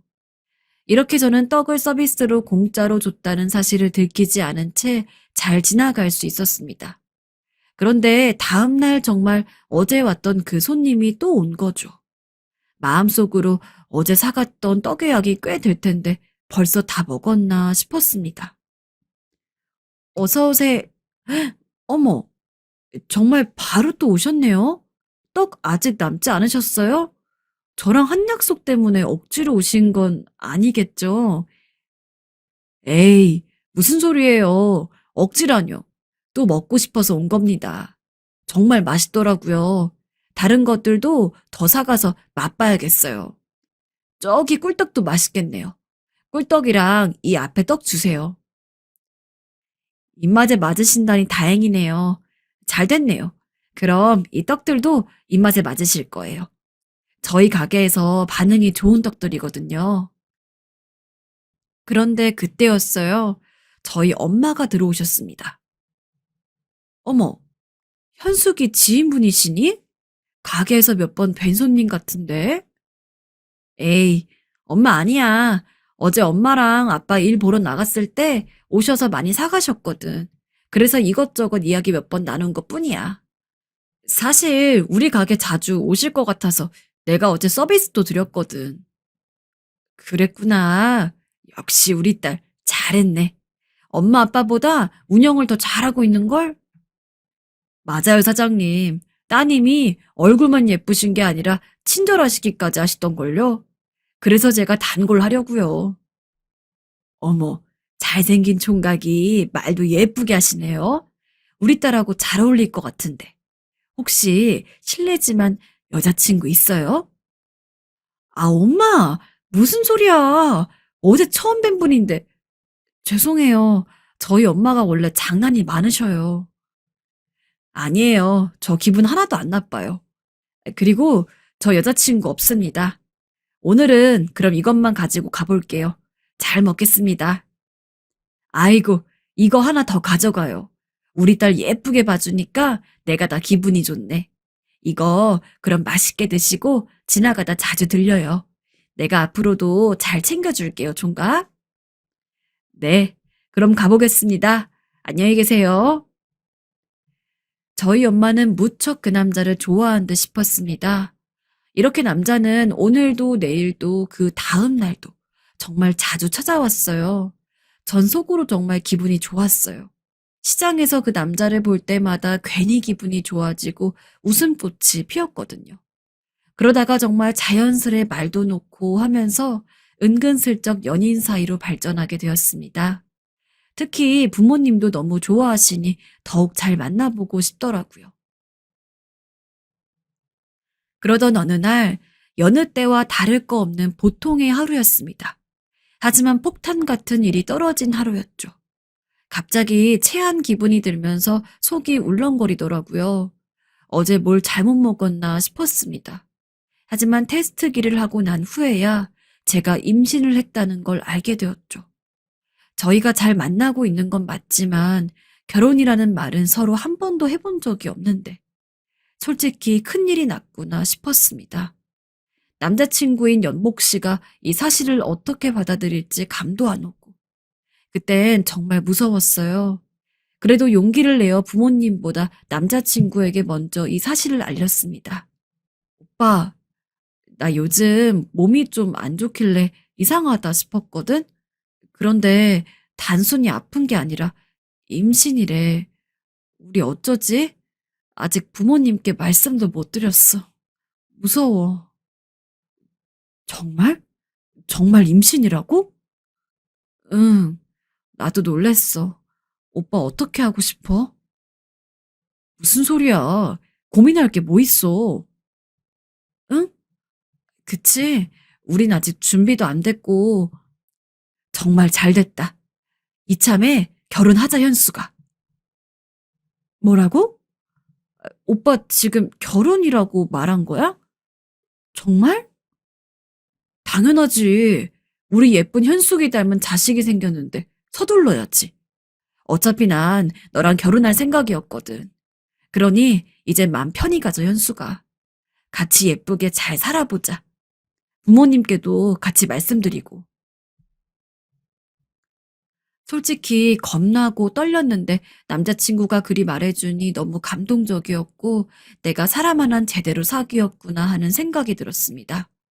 그리고 그렇게 남자친구와 양쪽 부모님의 축복을 받으며 결혼하여 아주 소중한 아들 아이를 낳았습니다. 결혼 초 신혼생활은 모든 게 행복하더라고요. 남편과의 사이도 너무 좋고 양가 부모님들도 여러 가지로 도와주시고 그렇게 행복한 나날들을 보내며 1년이라는 시간이 훌쩍 흘렀습니다. 육아를 하다 보니 시간이 정말 하루하루 금방 가더라고요. 아이가 아직 어리니까 제가 옆에 꼭 붙어 있어야 해서 부모님이 운영하시는 떡집에서 일을 그만두고 전업주부로 있었는데 생각보다 제가 또 나름 집안 살림을 잘하더라고요. 재미도 있었고요. 빨래며 정리정돈이며 청소며 어렵지 않았습니다. 남편은 무얼 했느냐고요? 저 대신 부모님의 떡집을 운영 중이었습니다. 저희 부모님은 이제 쉬고 싶다고 하시는데 제가 일을 할 수 있는 몸이 아니니 남편에게 모든 일을 다 맡기셨죠. 남편이 또 일을 금방 배워서 힘든 거 없이 척척 잘하더라고요. 그게 너무 내심 다행이었죠. 이렇게 모든 게 순탄하게 흘러가 주니 아들아이만 잘 키우면 되겠다 싶었습니다. 그러던 어느 날이었습니다. 집에서 정신없이 집안일하고 아들을 보며 남편을 기다리는데 퇴근할 시간이 되었는데도 남편이 들어오지를 않더라고요. 평소 어디 들리지 않고 바로바로 집으로 들어오는 사람인데 오늘은 어디 다녀오나 하고 남편 저녁상을 준비하고 있었습니다. 왜냐면 오늘이 제 생일이거든요. 아마도 케이크라도 사오나 보다 싶어 내심 기대하면서 기다리고 있었죠. 하지만 그 기대를 무너뜨리는 충격적인 소식이 들려왔습니다. 저 지금 바로 병원으로 와봐야 할 것 같습니다. 헐레벌떡 병원으로 달려갔지만 남편은 이미 숨을 거둔 뒤였습니다. 남편이 퇴근하고 빵집에서 케이크를 사서 집으로 돌아오던 길에 사고를 당했다는 거예요. 교통사고요. 지나가던 사람의 도움으로 병원으로 바로 옮겨졌지만 숨을 거두었다고요. 너무나 견디기 힘들었던 건 사고 현장에 떡, 빵, 케이크 등이 널브러져 있던 것이었어요. 그 조각들을 직접 두 눈으로 확인하는데 차마 만지지도 못하고 너무 가슴이 아파 죽을 것 같았습니다. 어쩐지 저한테 매일 행복한 하루하루만 일어나는 게 마치 이런 큰 시련을 주려고 하신 건가? 하는 생각이 들어 하늘이 원망스러웠습니다. 차라리 이렇게 큰 시련 대신 중간중간 작은 불행을 주시지. 내가 가장 믿고 의지하는 남편을 데려가다니 정말 믿기지 않았습니다. 순간적으로 저도 남편을 따라가고 싶더라고요. 그 상실감을 견딜 수가 없었어요. 하지만 저희 소중한 아들이 있었기에 슬퍼할 틈도 없이 바로 힘을 내야 했습니다. 아들을 혼자 키워나가야 했기에 돈이 필요했어요. 그래서 슬퍼할 겨를도 없이 부모님이 운영하시는 떡집을 팔고 부모님 노후 자금을 뺀 나머지 금액으로 급하게 돈 나갈 일을 해결했죠. 그리고 부모님께 아들 나이를 잠깐 맡기고 저는 주방일, 가정부 일을 해나가며 하루하루 버티고 살았습니다. 제가 할 수 있는 일이 설거지, 청소, 빨래밖에 없어 선택지가 없었죠. 일을 하면서도 아들이 너무 보고 싶고 놀아주지 못해 미안했지만 지금 내가 고생하지 않고 열심히 살지 않으면 나중에 내 자식이 불행할 것 같아 참고 버티며 열심히 살았습니다. 또 이곳저곳에서 가정부 일을 하며 여러 형태의 집들을 보았는데요. 그중엔 아주 성공해서 잘 사는 사모님의 집도 있었어요. 그걸 보며 우리 아들은 저와 다르게 공부로 성공했으면 좋겠다는 생각을 했어요. 확실히 배운 집 자식은 다른 것 같더라고요. 그러던 어느 날 좀 잘 사는 집을 고정적으로 맡게 되어 거의 매일 출근하다시피 했는데 그 가족들을 보니 정말 여러 가지로 느낀 것도 많고 배울 점도 많았어요. 그래서 제가 그 집 사모님을 믿고 따랐더니 사모님도 저를 좋게 봐주셨는지 이것저것 돈을 불릴 수 있는 정보들도 알려주시고 제가 아들이랑 둘이 좀 멀리서 살고 있다고 하니 출근하기 편하도록 사모님 집 근처에 숙소처럼 좋은 집도 얻어주셨습니다. 사모님, 감사합니다. 정말 감사합니다. 아니에요. 애써주시니 저야 감사하죠. 편하게 일해요, 앞으로. 우린 이미 현숙 씨를 가족처럼 생각하고 있으니까. 그래서 아들과 사모님 집 근처로 이사 오게 되었어요. 사모님 집 주변이 아들 공부시키기에는 훨씬 좋았기에 다행스러웠습니다. 그렇게 저는 일과 집안일을 동시에 열심히 하여 혼자서 아들을 대학까지 보냈습니다. 아들은 다행히도 엄마가 고생하는 걸 아는지 정말 열심히 공부해 주었고요. 아들의 대학 합격 소식을 알게 된 날엔 너무 뿌듯해서 가슴이 뻐근해져 오더라고요. 아들은 대학 졸업 후엔 제게 그동안 너무 고생했다며 앞으로는 자기가 효도하겠다고 좋은 취직 자리를 알아보며 지냈습니다. 엄마, 이제 내가 엄마 힘든 일 하지 않도록 책임지고 살게. 나만 믿어. 우리 아들 기특도 하지. 언제 이렇게 컸니? 그렇게 말해주며 작은 돈이라도 쥐어주겠다는 아들이 너무도 기특했습니다. 참 보람이 있다 싶었죠. 하지만 아들의 기세는 완전히 꺾여버렸습니다. 너무 마음이 아팠는데요. 운 좋게 한 번에 붙으라는 법은 없더라고요. 지원하는 곳마다 결과가 안 좋으니 점점 우울해지고 게을러지기 시작했습니다. 작은 기업들은 취직했지만 금방 그만두기 일쑤였고 시간을 계속 이런 식으로 흘러가 버렸죠. 의욕 넘치던 아들은 점점 방구석에 있는 날이 늘어나더라고요. 나이는 먹어가고 연애하는 꼴은 한 번도 보지 못했어요. 아들이 나이 30이 넘어가는데 의기소침해지고 작아지는 모습을 보니 점점 걱정이 되더라고요. 내가 뭘 할 수 있는지 모르겠어, 엄마. 누가 나 같은 버러지를 써주겠어. 어느 날은 아들이 술에 취해 이런 말까지 중얼거렸어요.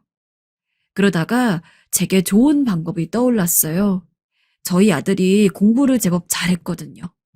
제가 일하는 사모님 댁에 예쁜 딸아이 한 명이 있는데 마침 과외 선생님을 구한다는 거예요. 그래서 차마 제 아들이라고 말 못하고 주변에 아는 괜찮은 선생님이 있다며 면접 보러 오라고 하겠다고 말해두었습니다. 그리고 곧장 집으로 달려가 아들에게 좋은 기회가 있다고 한번 해보지 않겠냐고 말했죠. 아들, 상철아, 방에 있니? 왜요, 엄마? 엄마가 우리 아들 일자리 하나 주려고 하지. 일자리?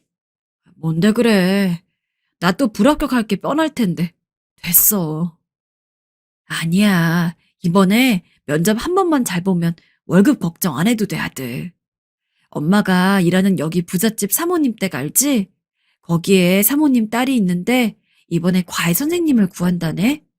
근데 아들이 걱정 안 해도 되는 게 사모님 딸이 나이가 어려서 상철이 너가 부담되지 않을 거야. 그냥 서글서글하게 인사 잘하고 수업만 열심히 하면 돼. 알았지? 아들은 고민하는 듯 했지만 그래도 자기에게도 뭔가 전환점이 필요하다고 느꼈는지 순순히 알았다고 응했습니다. 그리고 나름대로 면접을 준비하더라고요.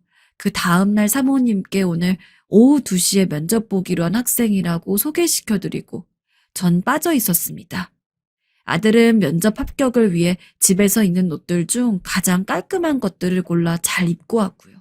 사모님과 아들의 대화는 잘 흘러갔고 사모님 반응도 나쁘지 않아 보이고 느낌이 좋았습니다. 다행히 사모님이 불러 이렇게 말하시더군요.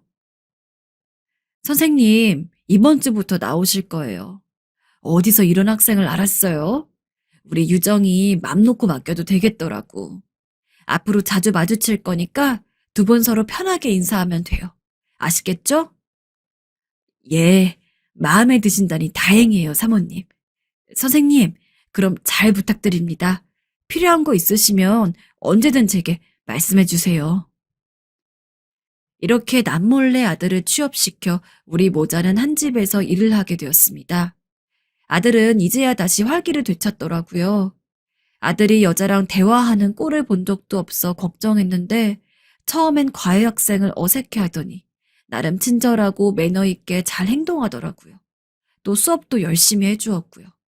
그때 제가 아들을 잘 키웠구나 싶었어요. 또 아들이 과외하고 있을 때 제가 간식 가져다 줄 겸 가끔 방에 들어가 마주치곤 했는데 집에서 볼 수 없던 아들의 미소들도 종종 볼 수 있었습니다. 역시 사람은 집 밖으로 세상 밖으로 나와 사람들을 만나며 지내야 건강한 삶을 찾는 것 같더라고요. 그렇게 아들이 부잣집 딸 유정이를 전담으로 몇 년 동안 케어하며 같이 커가는 모습을 볼 수 있었어요. 교육에 있어서는 까다로운 사모님이셨는데 딸 성적이 매번 쑥쑥 오르는 걸 보니 과외 선생님을 바꾸지 않고 계속 쓰더라고요. 과외비 인상도 해주면서 말이죠. 그렇게 저랑 아들은 이 집에서 한 10년 이상 같이 일을 했어요. 부잣집 딸 아가씨는 결국 대학까지 저희 아들한테 과외받아 잘 갔습니다. 물론 저와 아들은 사모님 댁에서 아는 척할 수 없는 게 마음에 좀 걸렸지만 안정적인 삶에 만족하며 조심스럽게 행동하며 잘 지냈어요. 그러던 어느 날엔 아들에게 힘든 거 없냐 물었더니 이런 말을 하더라고요. 그게 좀 저한텐 섭섭하게 들리는 말이었는데요. 아들, 일하면서 힘든 거 없지? 사모님이랑 아가씨도 잘해주는 것 같던데. 혹시라도 무슨 일 있으면 엄마한테 얘기하고. 없어. 엄마. 그런데 엄마도 옷도 좀 깔끔하게 잘 입고 화장도 좀 하고요. 사모님은 귀티가 잘잘 흐르시던데. 엄마도 돈 버는 걸로 꾸미면서 살아. 엄마 보기 좀 그렇더라. 엄마는 맨날 청소해야 되는데 꾸며서 뭐해. 누구 보여줄 사람도 없고 편한 게 최고지. 안 그래? 그리고 엄마는 그런데 돈 쓰기 너무 아깝더라. 아끼며 사는 게 최고야. 사실 아들은 오랫동안 과외비를 받아 모으더니 스스로에 대한 투자를 아끼지 않았어요. 백화점에서 옷도 사고 시계도 사고 부잣집 이동네와 어울릴 만한 옷차림으로 바뀌어 갔죠. 그러니 그런 아들의 눈에 이 엄마는 조금 후줄근하게 느껴졌나 봐요. 거기다 저에게 엄마, 이런 거 어때? 하면서 옷을 몇 개 보여주는데 너무 비싼 가격에 고개를 저었더니 아휴, 엄마 지금 모습 좀 창피한데 꾸미기라도 하지 라고 하더라고요. 거기다 제가 가사 도우미 일하는 것도 마음에 들어하지 않는 눈치였고요. 아들의 말 자체가 섭섭하긴 했지만 그래도 그냥 크게 생각하지 않고 넘어갔습니다. 그 후에도 사모님 댁 딸아이인 대학에 들어가고 나서도 계속 아들에게 도움을 받으며 지냈어요. 사실상 과외가 끝날 줄 알았는데 학점을 위한 대학 과제며 영어 시험 등등 공부는 정말 끝이 없나 보더라고요. 아들의 도움을 원하더라고요. 여전히 아들을 선생님이라고 부르면서요. 그런데 그러던 어느 날 이런 놀라운 대화를 듣게 되었는데요. 간식을 가져다 주려고 방문을 열고 들어가려 하는데 안에서 하는 대화가 들리더라고요. 근데 이 대화를 듣자 아들이 조금 변했다는 생각이 처음으로 들었습니다. 그전 내 섭섭함이 자잘한 감정이라고만 생각했는데 그게 아닌 것 같더군요. 선생님 집도 이 근처라고 하셨죠? 응, 그렇지. 근데 왜? 이 근처 집들은 거의 다 있는 집 사람들이거든요. 선생님네 부모님은 뭐 하시는 분이세요? 선생님 옷차림도 그렇고 부잣집 도련님 같은데. 아, 우리 부모님은 멀리 계셔. 저기 미국에 계시거든. 그래서 난 혼자 지내고 있어. 외롭긴 한데 여기 사모님도 잘 챙겨주시고 해서 너무 좋네. 그렇구나. 역시. 선생님 보면 외국물 먹은 사람 같았어요. 스타일도 좋으시고. 나중에 집 한번 초대해 주세요. 이웃 주민인데 놀러 갈래요, 선생님. 아이, 그래. 나중에 집 좀 깨끗하게 치우고 초대해야겠다. 문 앞에까지 대화 소리가 다 들리더라고요.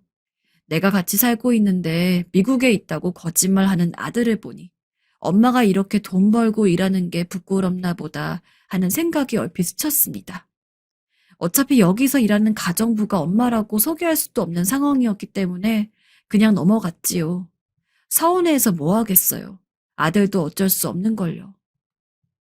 사모님 댁 딸 이야기를 잠깐 하자면 제게 막 친절한 편은 아니고 그냥 저와 대면대면 할 말만 주고받으며 지냈어요.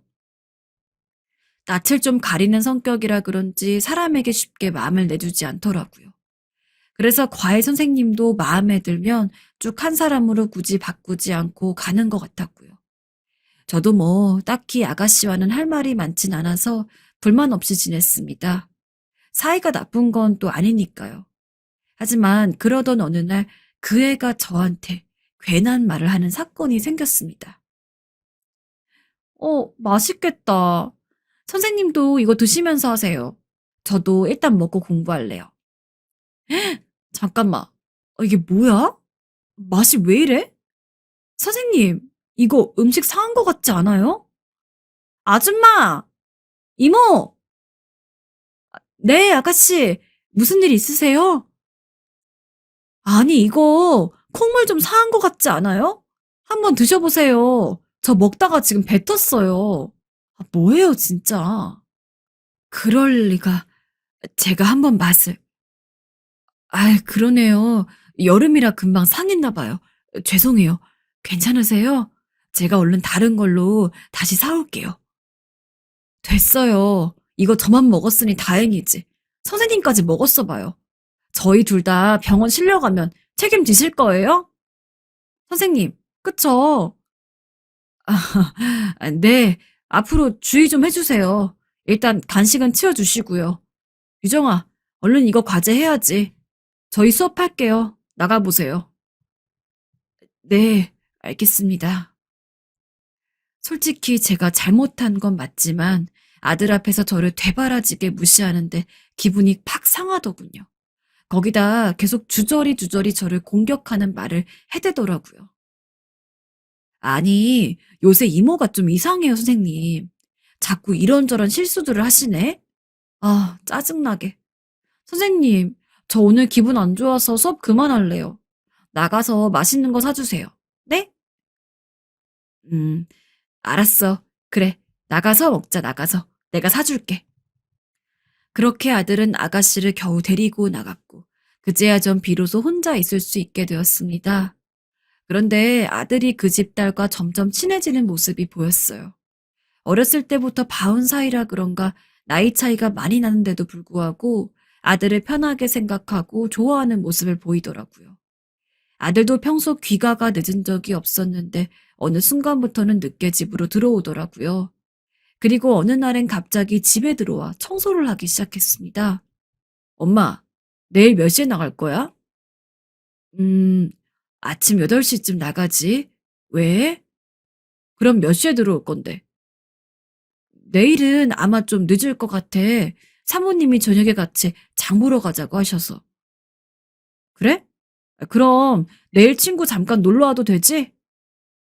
웬일이야? 우리 아들이 친구를 데리고 오고. 알았어. 그럼 엄마 중간에 들어오기 없기다. 전 아들이 친구라고 말을 했지만 친구가 아닌 여자친구가 생긴 것 같았어요. 친구라고 하기엔 집안과 방을 깔끔히 치우는 모습이 거짓말을 하는 것 같았죠. 누군가에게 잘 보이고 싶어 하는 모습들이었습니다. 그리고 그게 혹시 사모님의 딸이 아닐까 싶었습니다. 아들 녀석이 연애를 하도 안 하길래 결혼은 언제 하려고 하는지 걱정됐었기에 여자친구가 생기는 건 기뻤지만 솔직히 그 상대가 되바라진 사모님 딸이니 조금 만족스럽진 않았습니다. 그런데 아들은 정말로 푹 빠진 건지 다음날 제가 출근을 할 때도 아들은 일찍 일어나서 머리도 만지고 옷을 이것저것 여러 번 갈아입더라고요. 그렇게 아들과 아가씨는 2, 3년 정도 비밀 연애를 유지해 갔습니다. 서로 오랜 시간을 함께해 와서 아는 게 많은 만큼 잘 지내더라고요. 그리고 전 모르는 척 하고 있었죠. 허나 그 와중에도 그 부잣집 딸내미는 저에게 계속 되바라지게 굴었습니다. 음식이 짜다는 둥, 맛없다는 둥, 다시 해오라는 둥, 갑질 아닌 갑질을 하면서 말이죠. 그러던 중 전 슬슬 몸이 좀 안 좋아지기 시작했어요. 허리도 아프고 예전처럼 기억력도 좋지 않고 말이에요. 그렇게 몇 년을 버티다 아들과 함께 병원을 찾아갔습니다. 그냥 검사 받으려고요. 그런데 병원에서는 관절도 안 좋고 간 수치도 올라갔으니 이제 일 그만하고 쉬라고 하더라고요. 제 나이가 어느덧 노년이 되었으니 그럴 만도 했죠. 생각해보면 쉬지 않으며 일을 하니 돈은 모였지만 건강은 지키지 못했습니다. 아들과 둘이 정말 열심히도 살았거든요. 어찌됐건 제가 몸이 안 좋은데 숨기고 일을 하면 남들한테 오히려 민폐가 될 수 있으니 전 쉬기로 결정했어요. 그게 사모님을 위해서라도 낫겠다 싶었죠. 그리고 하루 종일 집에 누워 있는데 아들이 제게 할 말이 있어 보이더라고요. 아들, 엄마한테 할 말이 있어? 자꾸 왜 서성이고 그래? 엄마, 집에서 이러고 누워 있지 말고 요양원 가서 지내는 게 어때? 아니, 집에는 아무도 없고 엄마가 이렇게 맨날 집에 누워 있으면 내가 여자친구를 집에 데려오지도 못하고. 뭐? 요양원이라니? 갑자기 무슨 요양원이야? 차라리 여자친구를 엄마한테 소개해주면 되지. 아니야. 아직은 소개하기 좀 그렇고. 아니, 그리고 엄마 생각해서 말하는 거야. 엄마가 여기 있는 것보다는 요양원 가서 사람들이랑 대화도 하면서 지내면 어떠나 싶어서. 나도 거기 자주 들리면 되니까. 내가 좀 괜찮은 곳으로 알아봐 두긴 했는데. 엄마 여기 어때? 시설도 괜찮던데? 엄마도 집에서 적적하게 계시지 말고 진짜로 한번 생각해봐. 알겠지? 혹시 아들, 내가 집에 있는 게 싫은 거야? 엄마가 귀찮아? 아, 왜 말을 그렇게 받아들여? 그 말이 아니잖아. 여튼 엄마를 위해서야. 이번 주까지 빨리 생각해보면 더 좋고. 실제로 아들이 정말 병원까지 알아봐 놨다고요. 이렇게 적극적이었던 적이 있나 싶었습니다. 너무 속상하고 서럽더라고요. 하다못해 여자친구 얘기까지 들먹거리며 아들이 하도 매일매일 요양원이 물 좋고 공기 좋고 시설도 좋다며 하도 보채니 그래, 나도 남편 없이 아들과 지내면 외롭기도 했는데 더 이상 아들한테 보살핌 받는 것도 미안하기도 해서 요양원으로 들어갈까 했습니다. 그래, 엄마가 생각해 볼게. 알겠어. 라고 얘기하고 계속 고민에 고민을 거듭했습니다. 아무래도 집이 편하긴 했지만 집에만 누워있으면 아들도 제 눈치를 볼 테니 차라리 마음 편한 곳은 요양원일 것 같더라고요. 하지만 제 말을 들은 친구가 제가 측은했는지 그럼 잠시라도 자기 집에 와 있으라며 손길을 건네더라고요. 남편을 일찍이 떠나보낸 친구였는데 자기도 혼자 사는 거 외롭다면서요. 그래서 알겠다 하며 어쩔 수 없이 집을 비워주곤 친구네 집으로 갔습니다. 그리고 아들은 제게 자주 놀러 가겠다며 기쁜 얼굴로 반겼습니다. 허나 어느 순간부터 자주 놀러 온다던 아들은 오지도 않고 역시나 전 친구랑만 지내게 되었어요. 그리고 우울증이 제대로 찾아오더군요. 바로 이유는 예상하셨겠지만 아들 때문이었는데요. 아들은 사모님 딸에게 푹 빠진 건지, 아님 엄마를 원래부터 잊고 살고 싶었던 건지, 연락 한 통 없었습니다. 제가 어쩌다 전화를 하면, 엄마, 나 바쁜데 왜? 하고 퉁명스럽게 받았어요. 아니, 그냥 목소리 들으려 전화했지. 어디니? 나 골프장이야. 골프 치러 왔어. 들어가 봐야 되니까 끊어. 골프? 그래, 나 끊는다. 아들은 제가 모르는 사람으로 그렇게 변해갔습니다. 옛날에 저를 위해 초코파이든 뭐든 싸가지고 와서 제 입에 넣어주고 엄마 힘들다며 절 따라 설거지까지 하던 아들. 그런 아들이 눈에 선한데 도대체 기억 속의 아들이 어떻게 변했는지 알 길이 없었지요. 친구도 제 사정을 알아서 너무 마음 쓰지 마. 돌아올 거야. 그냥 우리 나이 땐 우리만 생각하며 사는 게 속 편해 차라리. 그러지 말고 우리 여행이나 가자. 라고 하면서 많이 위로해 주었습니다. 그 시기를 버틸 수 있었던 건 친구 덕분이었습니다. 친구가 꽃구경이면 뭐며 데리고 다녀 주었기에 그래도 아들 생각 않고 바쁘게 몸을 굴리며 지낼 수 있었거든요. 거기다 무슨 동호회까지 들었는데 우리 나이대 사람들과 수다 떨고 놀 수 있으니 심심하지 않고 좋았습니다. 그리고 그때 저와 비슷한 처지의 사람들도 많이 만났습니다. 자식과 살갑게 지내다 지금은 대면대면하게 사는 사람들. 명절날에도 찾아오지 않는 자식과 며느리를 지닌 사람들. 그런 사람들 속에 있으니 또 어느 정도 위로도 되더라고요. 허나 급기야 또 일이 생기고 말았죠. 그날은 제 생일날이었는데 아들에게 연락해봐도 통 바쁜지 저에게 들리지도 않고 전화조차 받지 않더라고요. 처음엔 담담히 받아들이려 했지만 아무리 생각해도 분이 나고 화가 나더라고요. 결국 참아온 분노가 폭발하고 만 거죠. 그래서 다음 날은 집으로 향했습니다. 근데 집에는 아무도 없더라고요. 일단 아들을 기다리며 집안 청소를 좀 하고 있는데 그때 아주 충격적인 물건인 바로 청첩장 하나를 발견했습니다. 허나 청첩장을 열어본 순간 제 눈은 의심할 수밖에 없었죠.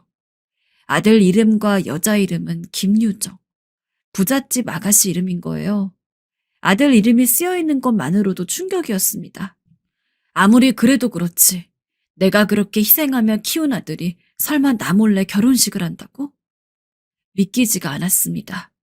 가족이라곤 하나밖에 없는 아들인데 너무 배신감이 들더라고요. 전 너무 놀라 일단 집에서 나와 친구 집으로 향했어요. 침착하게 생각해보기 위해서였죠. 하지만 무슨 정신이었는지 모르겠습니다. 그동안 쉬지 않고 아들 하나를 위해 살아왔는데 이게 다 무슨 소용인가 싶더라고요. 그러다 혹시나 몰라 사모님께 연락을 해보았습니다. 그리고 결혼에 대해 건너 들었다며 은근슬쩍 운을 띄우니 아이고, 아셨구나. 네, 결혼해요, 우리 딸. 남자가 그래도 능력이 좀 있더라고요. 이 동네 사는데 부모님은 미국에 계신다고 하고요. 우리 유정이 결혼식 때 오실 수 있으세요? 저는 몸이 안 좋아서 아마 못 갈 것 같네요. 제가 아가씨한테 따로 축하한다고 인사드릴게요. 그래요, 아줌마. 몸 잘 챙기시고 종종 놀러 오세요. 심지어 이 집안, 저희 아들한테 단단히 속고 있더라고요. 여자 하나 때문에 부모를 이렇게 나몰라라 하다니. 이 어미가 그동안 어떻게 살아왔는지 뻔히 알면서 정말 세상을 다 잃은 기분이었고 등지고 싶은 기분이었습니다. 내 가슴을 쥐어 뜯고라도 싶은 심정이었어요. 곰곰이 생각해 본 결과 우선은 사모님이 제게 해주신 그 집을 몰래 내놓기로 했습니다. 그래야 아들한테 연락이 올 것 같았거든요. 그리고 전 아들에게 물려주려고 남몰래 모아놨던 재산을 정리하기로 했습니다. 사실은 모두 아들에게 돌아갈 몫이었지만 이렇게 어미를 배신한 아들한테 주고 싶지 않더라고요. 차라리 기부를 하는 게 낫겠다 싶어 사회에 기부를 하기로 결심하고 어디에 할지 알아보기 시작했죠. 사실은 제가 나름 부잣집에서 오래 일을 하며 눈치껏 보고 배운 재테크 방법을 아는 게 있어서 재산이 어느 정도 좀 있었거든요. 아들은 이걸 모르고 있었습니다. 그리고 저는 친구 집에 계속 있는 것도 민폐인 것 같아 요양원으로 스스로 걸어 들어갔습니다. 당시 제 정신이 온전치 못해 누구라도 옆에서 저를 보살펴줄 사람이 필요했거든요. 친구 옆에 있다간 분노를 조절하지 못해서 친구에게도 괜히 상처를 줄 것 같아 그냥 쪽지 한 장 남기고 떠났습니다. 그렇게 요양원에서 앞으로 이 많은 돈을 어떻게 할지 생각하며 지내던 중 예상대로 아들에게 오랜만에 연락이 왔습니다. 곧 집이 빠진다는 걸 알게 된 모양이더라고요. 제가 연락이 닿지 않자 직접 요양원으로 찾아왔습니다. 일단 저는 돈이 없는 척을 했어요. 아들은 다짜고짜 화를 냈고요. 엄마, 혹시 우리 집 내놨어? 그래, 엄마 요양원에 계속 있어야 하는데 돈이 없어서 내놨지. 어차피 넌 혼자 지내니까 작은 집으로 옮기는 게 어떠니? 엄마 말도 없이 혼자 그러는 게 어딨어. 내 생각은 안 해? 네가 연락도 안 되는데 어떻게 말을 하니? 엄마도 우리 아들 기다린다고 혼자서 결정하느라 힘들었단다. 내가 이제 일도 못하니까 돈이 없잖니. 집이라도 내놔야지. 그래도 작은 집 하나 구할 돈은 남았을 거야.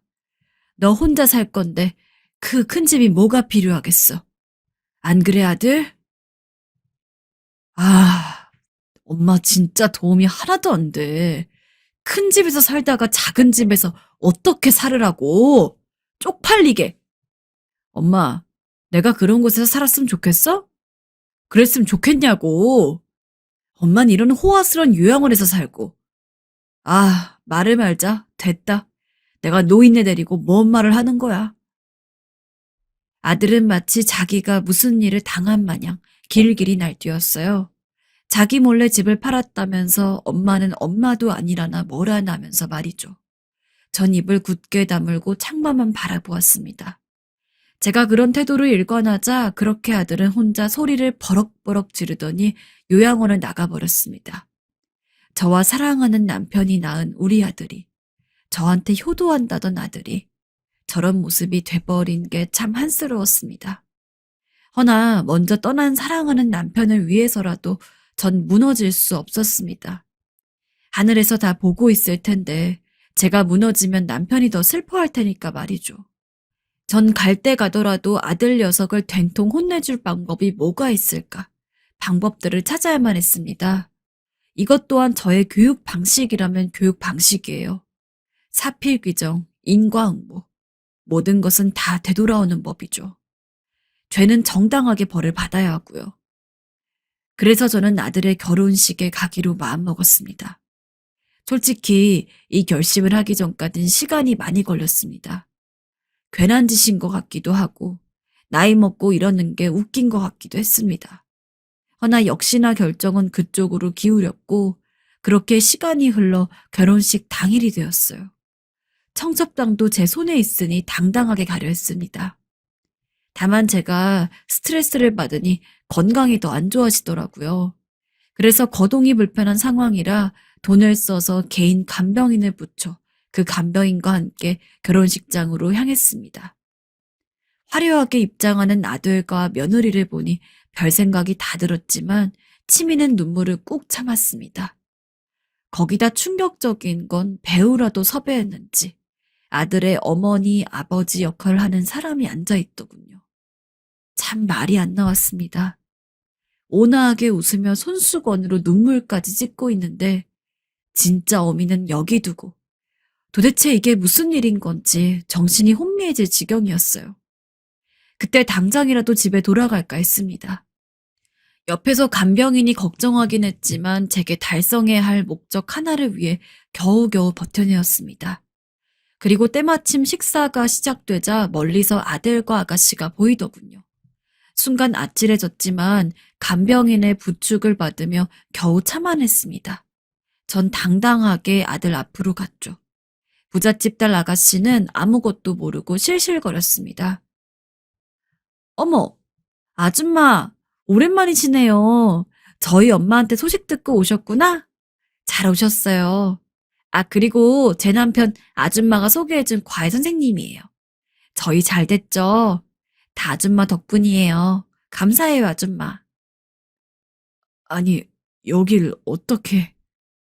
자기야, 어떻게 오셨냐니. 당연히 아줌마도 오셔야지. 우리의 연결고리이신데. 안 그래도 인사드렸어야 했는데 잘 됐지 뭐. 잘 오셨어요. 음식 맛있는 거 많이 드시고 가세요. 왜 놀라세요, 선생님? 제가 온 게 뭐 잘못됐나요? 아니, 그게 아니라, 엄마. 엄마? 무슨 소리야, 자기야. 자기 말이 잘못 나왔어? 아니, 유정아, 그게, 그나저나, 두 분 참 잘 어울리네요. 그때 저는 아들의 말을 가로막고선 간병인의 부축을 받아 사람들 앞에 나섰어요. 늙은이가 갑자기 앞에 있으니 사람들 모두 제 쪽으로 시선이 오더군요. 다행이었습니다. 전 제가 낼 수 있는 큰 목소리로 떠듬떠듬 말했습니다. 온 힘을 다해서 말입니다. 여러분, 오늘 저희 아들 결혼식에 와주셔서 너무 감사합니다. 제가 30살에 과부되어 혼자서 잘 키워낸 아들 결혼식에 이렇게 많은 분들이 축하하러 와주셨네요. 보시다시피 이렇게 좋은 집안에 장가가게 되었어요. 그런데 이 아들 녀석이 저를 결혼식에 초대하지 않더라고요. 그래서 저 혼자 이렇게 찾아왔습니다. 여기서 전 아들한테 묻고 싶어요. 아들아, 엄마를 버려두고 혼자 이렇게 식을 올리는 게 맞다고 생각하니? 모든 사람을 속이고 네 엄마까지 속이고 사돈 어른께 죄스럽지도 않아? 내가 널 그렇게 가르쳤니? 아니, 저기 여러분, 그게... 자기야, 저 아줌마 뭐라고 하시는 거야? 치매 걸리셨나? 그리고 과부? 이게 대체 무슨 소리야? 역시 다들 제가 몰골이 이러니 믿지 않으시는 건가요? 전 제가 아들한테 버려질 줄 상상도 못했네요. 아마 이걸 상상할 수 있는 부모란 세상에 없을 겁니다. 저도 이런 얘기 뉴스로만 봤지 그 주인공이 제가 될 거라고는 상상도 못 했거든요. 아, 그리고 사모님께도 드릴 말이 있어요. 그동안 배웠던 재테크 방법으로 저 돈 많이 모았어요. 사모님만큼은 아니더라도 제법 잘 살 수 있게 되었죠. 감사해요, 사모님. 그래도 저 모아둔 돈 사회에다 기부하려고요. 어차피 가족도 없는데 이 많은 돈을 다 어디에 쓰겠어요. 맞지요? 제게 자식이 있다면 다 물려주고 떠날 텐데 자식도 없으니 그리하는 게 맞겠죠. 아무튼 감사합니다. 이제 저 이만 가볼게요. 마지막으로 결혼 축하한다, 아들아. 어미 버리고 결혼한 만큼 잘 살길 바란다. 제 말이 끝나자 모든 사람들이 기겁을 하기 시작했고 사돈 측 사람들, 며느리 되었을 아이를 포함해 혼비백산한 얼굴이 되었어요. 다들 믿기지 않는 얼굴이었습니다. 아들의 얼굴은 처참하게 절망으로 일그러져 있었고요. 이 광경이 신기한지 어떤 사람들은 카메라로 찍기도 하더라고요. 자기야, 아니, 진짜 엄마라고 한 거야, 지금? 아니, 저 아줌마가 오빠네 엄마라고, 진짜? 오빠 그럼 여태까지 나한테 거짓말 친 거야? 지금 이 상황이 말이 된다고 생각해? 나한테 먼저 어떻게 된 상황인지 말을 하는 게 먼저 아니냐고. 나 지금 너무 혼란스러워. 얼른 당장 말 못해? 자기야, 미안해. 내가 다 설명할 테니까 조금만 기다려줘. 장인어른, 장모님, 죄송합니다. 제가 결혼식 끝나고 차근차근 말씀드릴게요, 다. 뭘 차근차근이야. 지금 당장 말해.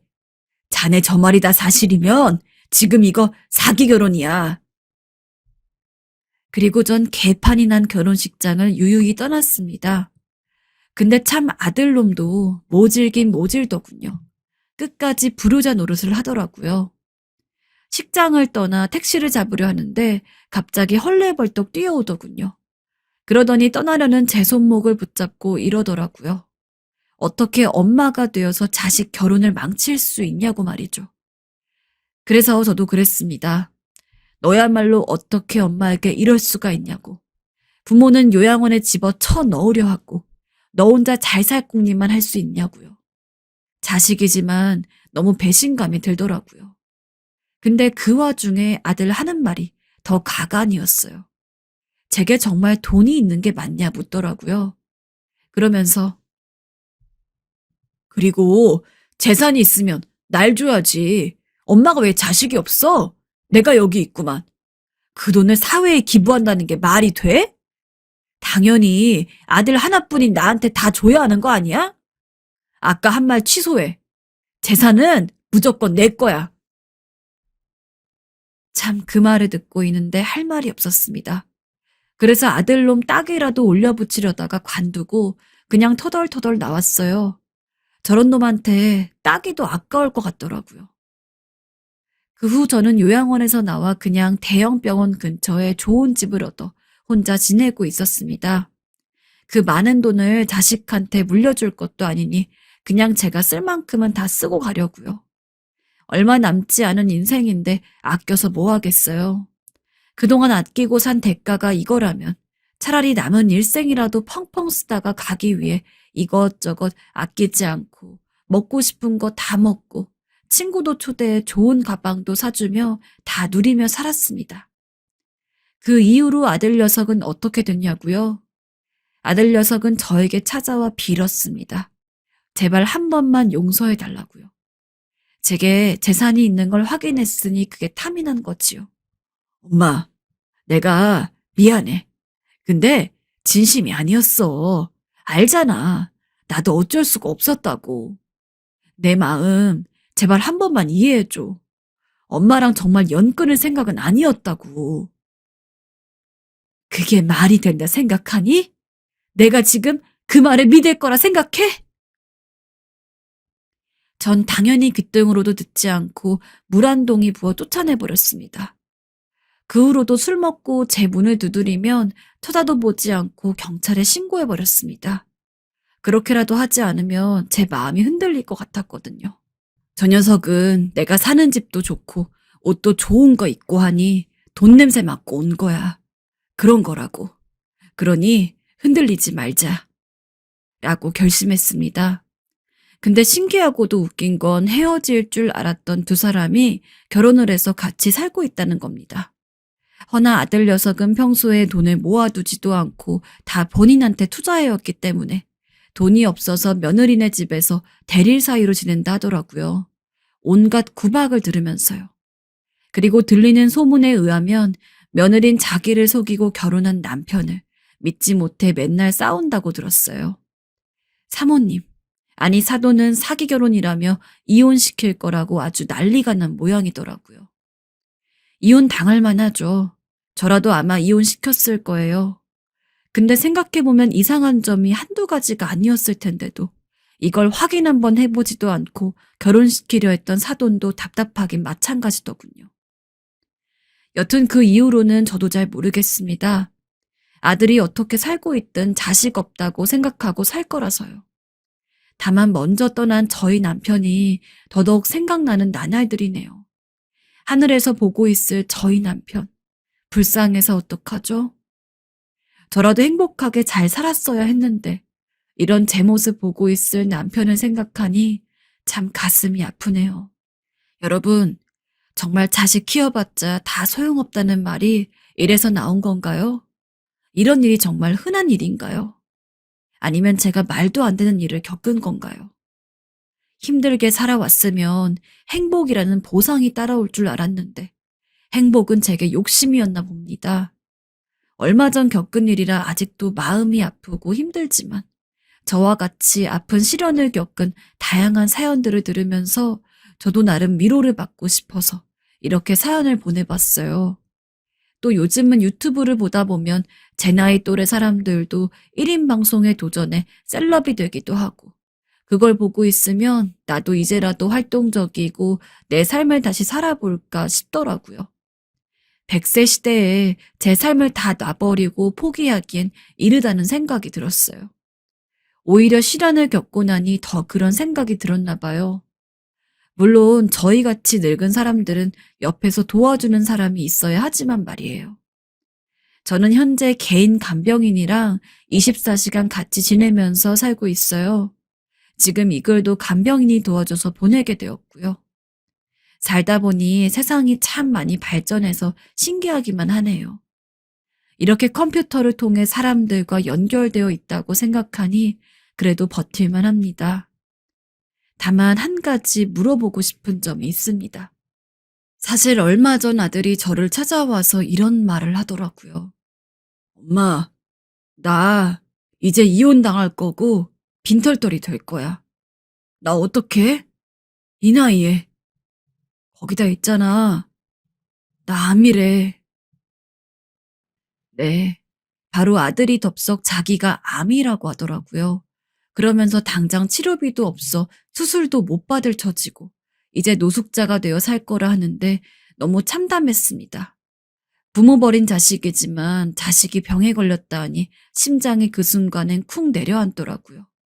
그래서 더더욱 여러분들에게 물어보고 싶습니다. 여러분은 저의 이야기를 어떻게 들으셨나요?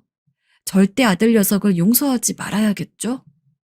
여전히 매일 전화가 오고 문자가 오고 하긴 하는데 받지 않고 있거든요. 하지만 자식 이기는 부모 없다고 제가 마음이 약해질 것 같아 어찌해야 될지 고민이네요. 거기다 병까지 걸렸으니. 물론 제가 말했던 기부에 대해서는 진심입니다. 아들에게 재산을 넘기지 않을 거예요. 절대. 그러나 제가 더 늦기 전에 용서는 해주는 게 마음이 편할 것 같기도 해서 고민이 되어 사연을 보내는 거고요. 하루에도 마음이 12번 왔다 갔다 합니다. 아들놈은 끈떨어진 신세가 되었으니 돈 때문에 저한테 연락하는 거겠지만 만약 그게 아니고 진심으로 사과를 하고 싶은 거라면 어떻게 하실 건가요, 여러분? 이게 막상 남의 사연을 들을 땐 냉정하게 답이 내려지던데 제 고민은 이렇게 바보처럼 마음이 약해지나 봐요. 옆에서 저를 계속 지켜봐온 간병인도 절대 용서하지 말라고, 그런 자식이 어디 있냐고 그러긴 하는데 여러분 생각도 궁금하네요. 그럼 댓글로 의견 남겨주시면 감사하겠습니다. 마지막으로 여러분은 절대 그냥 희생하면서 힘들게 살지 마세요. 제가 오래 살아보니 부질 없는 것 같아요, 다. 물론 자식들이 다 제 아들 같진 않겠지만, 그래도 안 되지만, 저도 제 자식이 이럴 줄 상상이나 했겠습니까? 그냥 각자 본인의 행복도 챙기며 즐길 거 즐기고 사는 게 서로를 위한 행복이 아닐까 생각이 들어서요. 이 시간들을 보상받고 싶어서 행동한 건 아니었지만, 그래도 이걸 누가 알아주나요? 저는 정말 믿을 구석이 아들밖에 없었기에 남들보다 더욱 심란한 것 같습니다. 저도 저만의 삶을 나름대로 가꾸고 살아왔더라면 이렇게 허무하진 않았을 텐데 말이에요. 하다못해 남편이라도 있었으면 이렇게까지 절망스럽진 않았겠죠. 오늘따라 참 남편이 그리운 날입니다. 방금도 아들에게 문자가 오네요. 엄마, 나 한 번만 도와줘. 살 날 얼마 안 남았을지도 몰라. 엄마가 필요해, 제발. 앞으로 다시는 이런 잘못 하지 않을게. 응? 부탁해, 엄마. 난 엄마뿐이야. 라는 문자입니다. 문자를 보고 나니 마음이 더 심란합니다. 아들을 믿어도 될까요? 믿어야 할까요? 부모 자식 문제만큼 세상에서 가장 어려운 게 없는 것 같습니다. 그럼 저의 긴 사연 들어주셔서 너무 감사하고요. 얼른 제 사연이 올라오길 기다리며 이만 글을 마치겠습니다. 들어주신 분들 모두 복 많이 받으시길 바랍니다.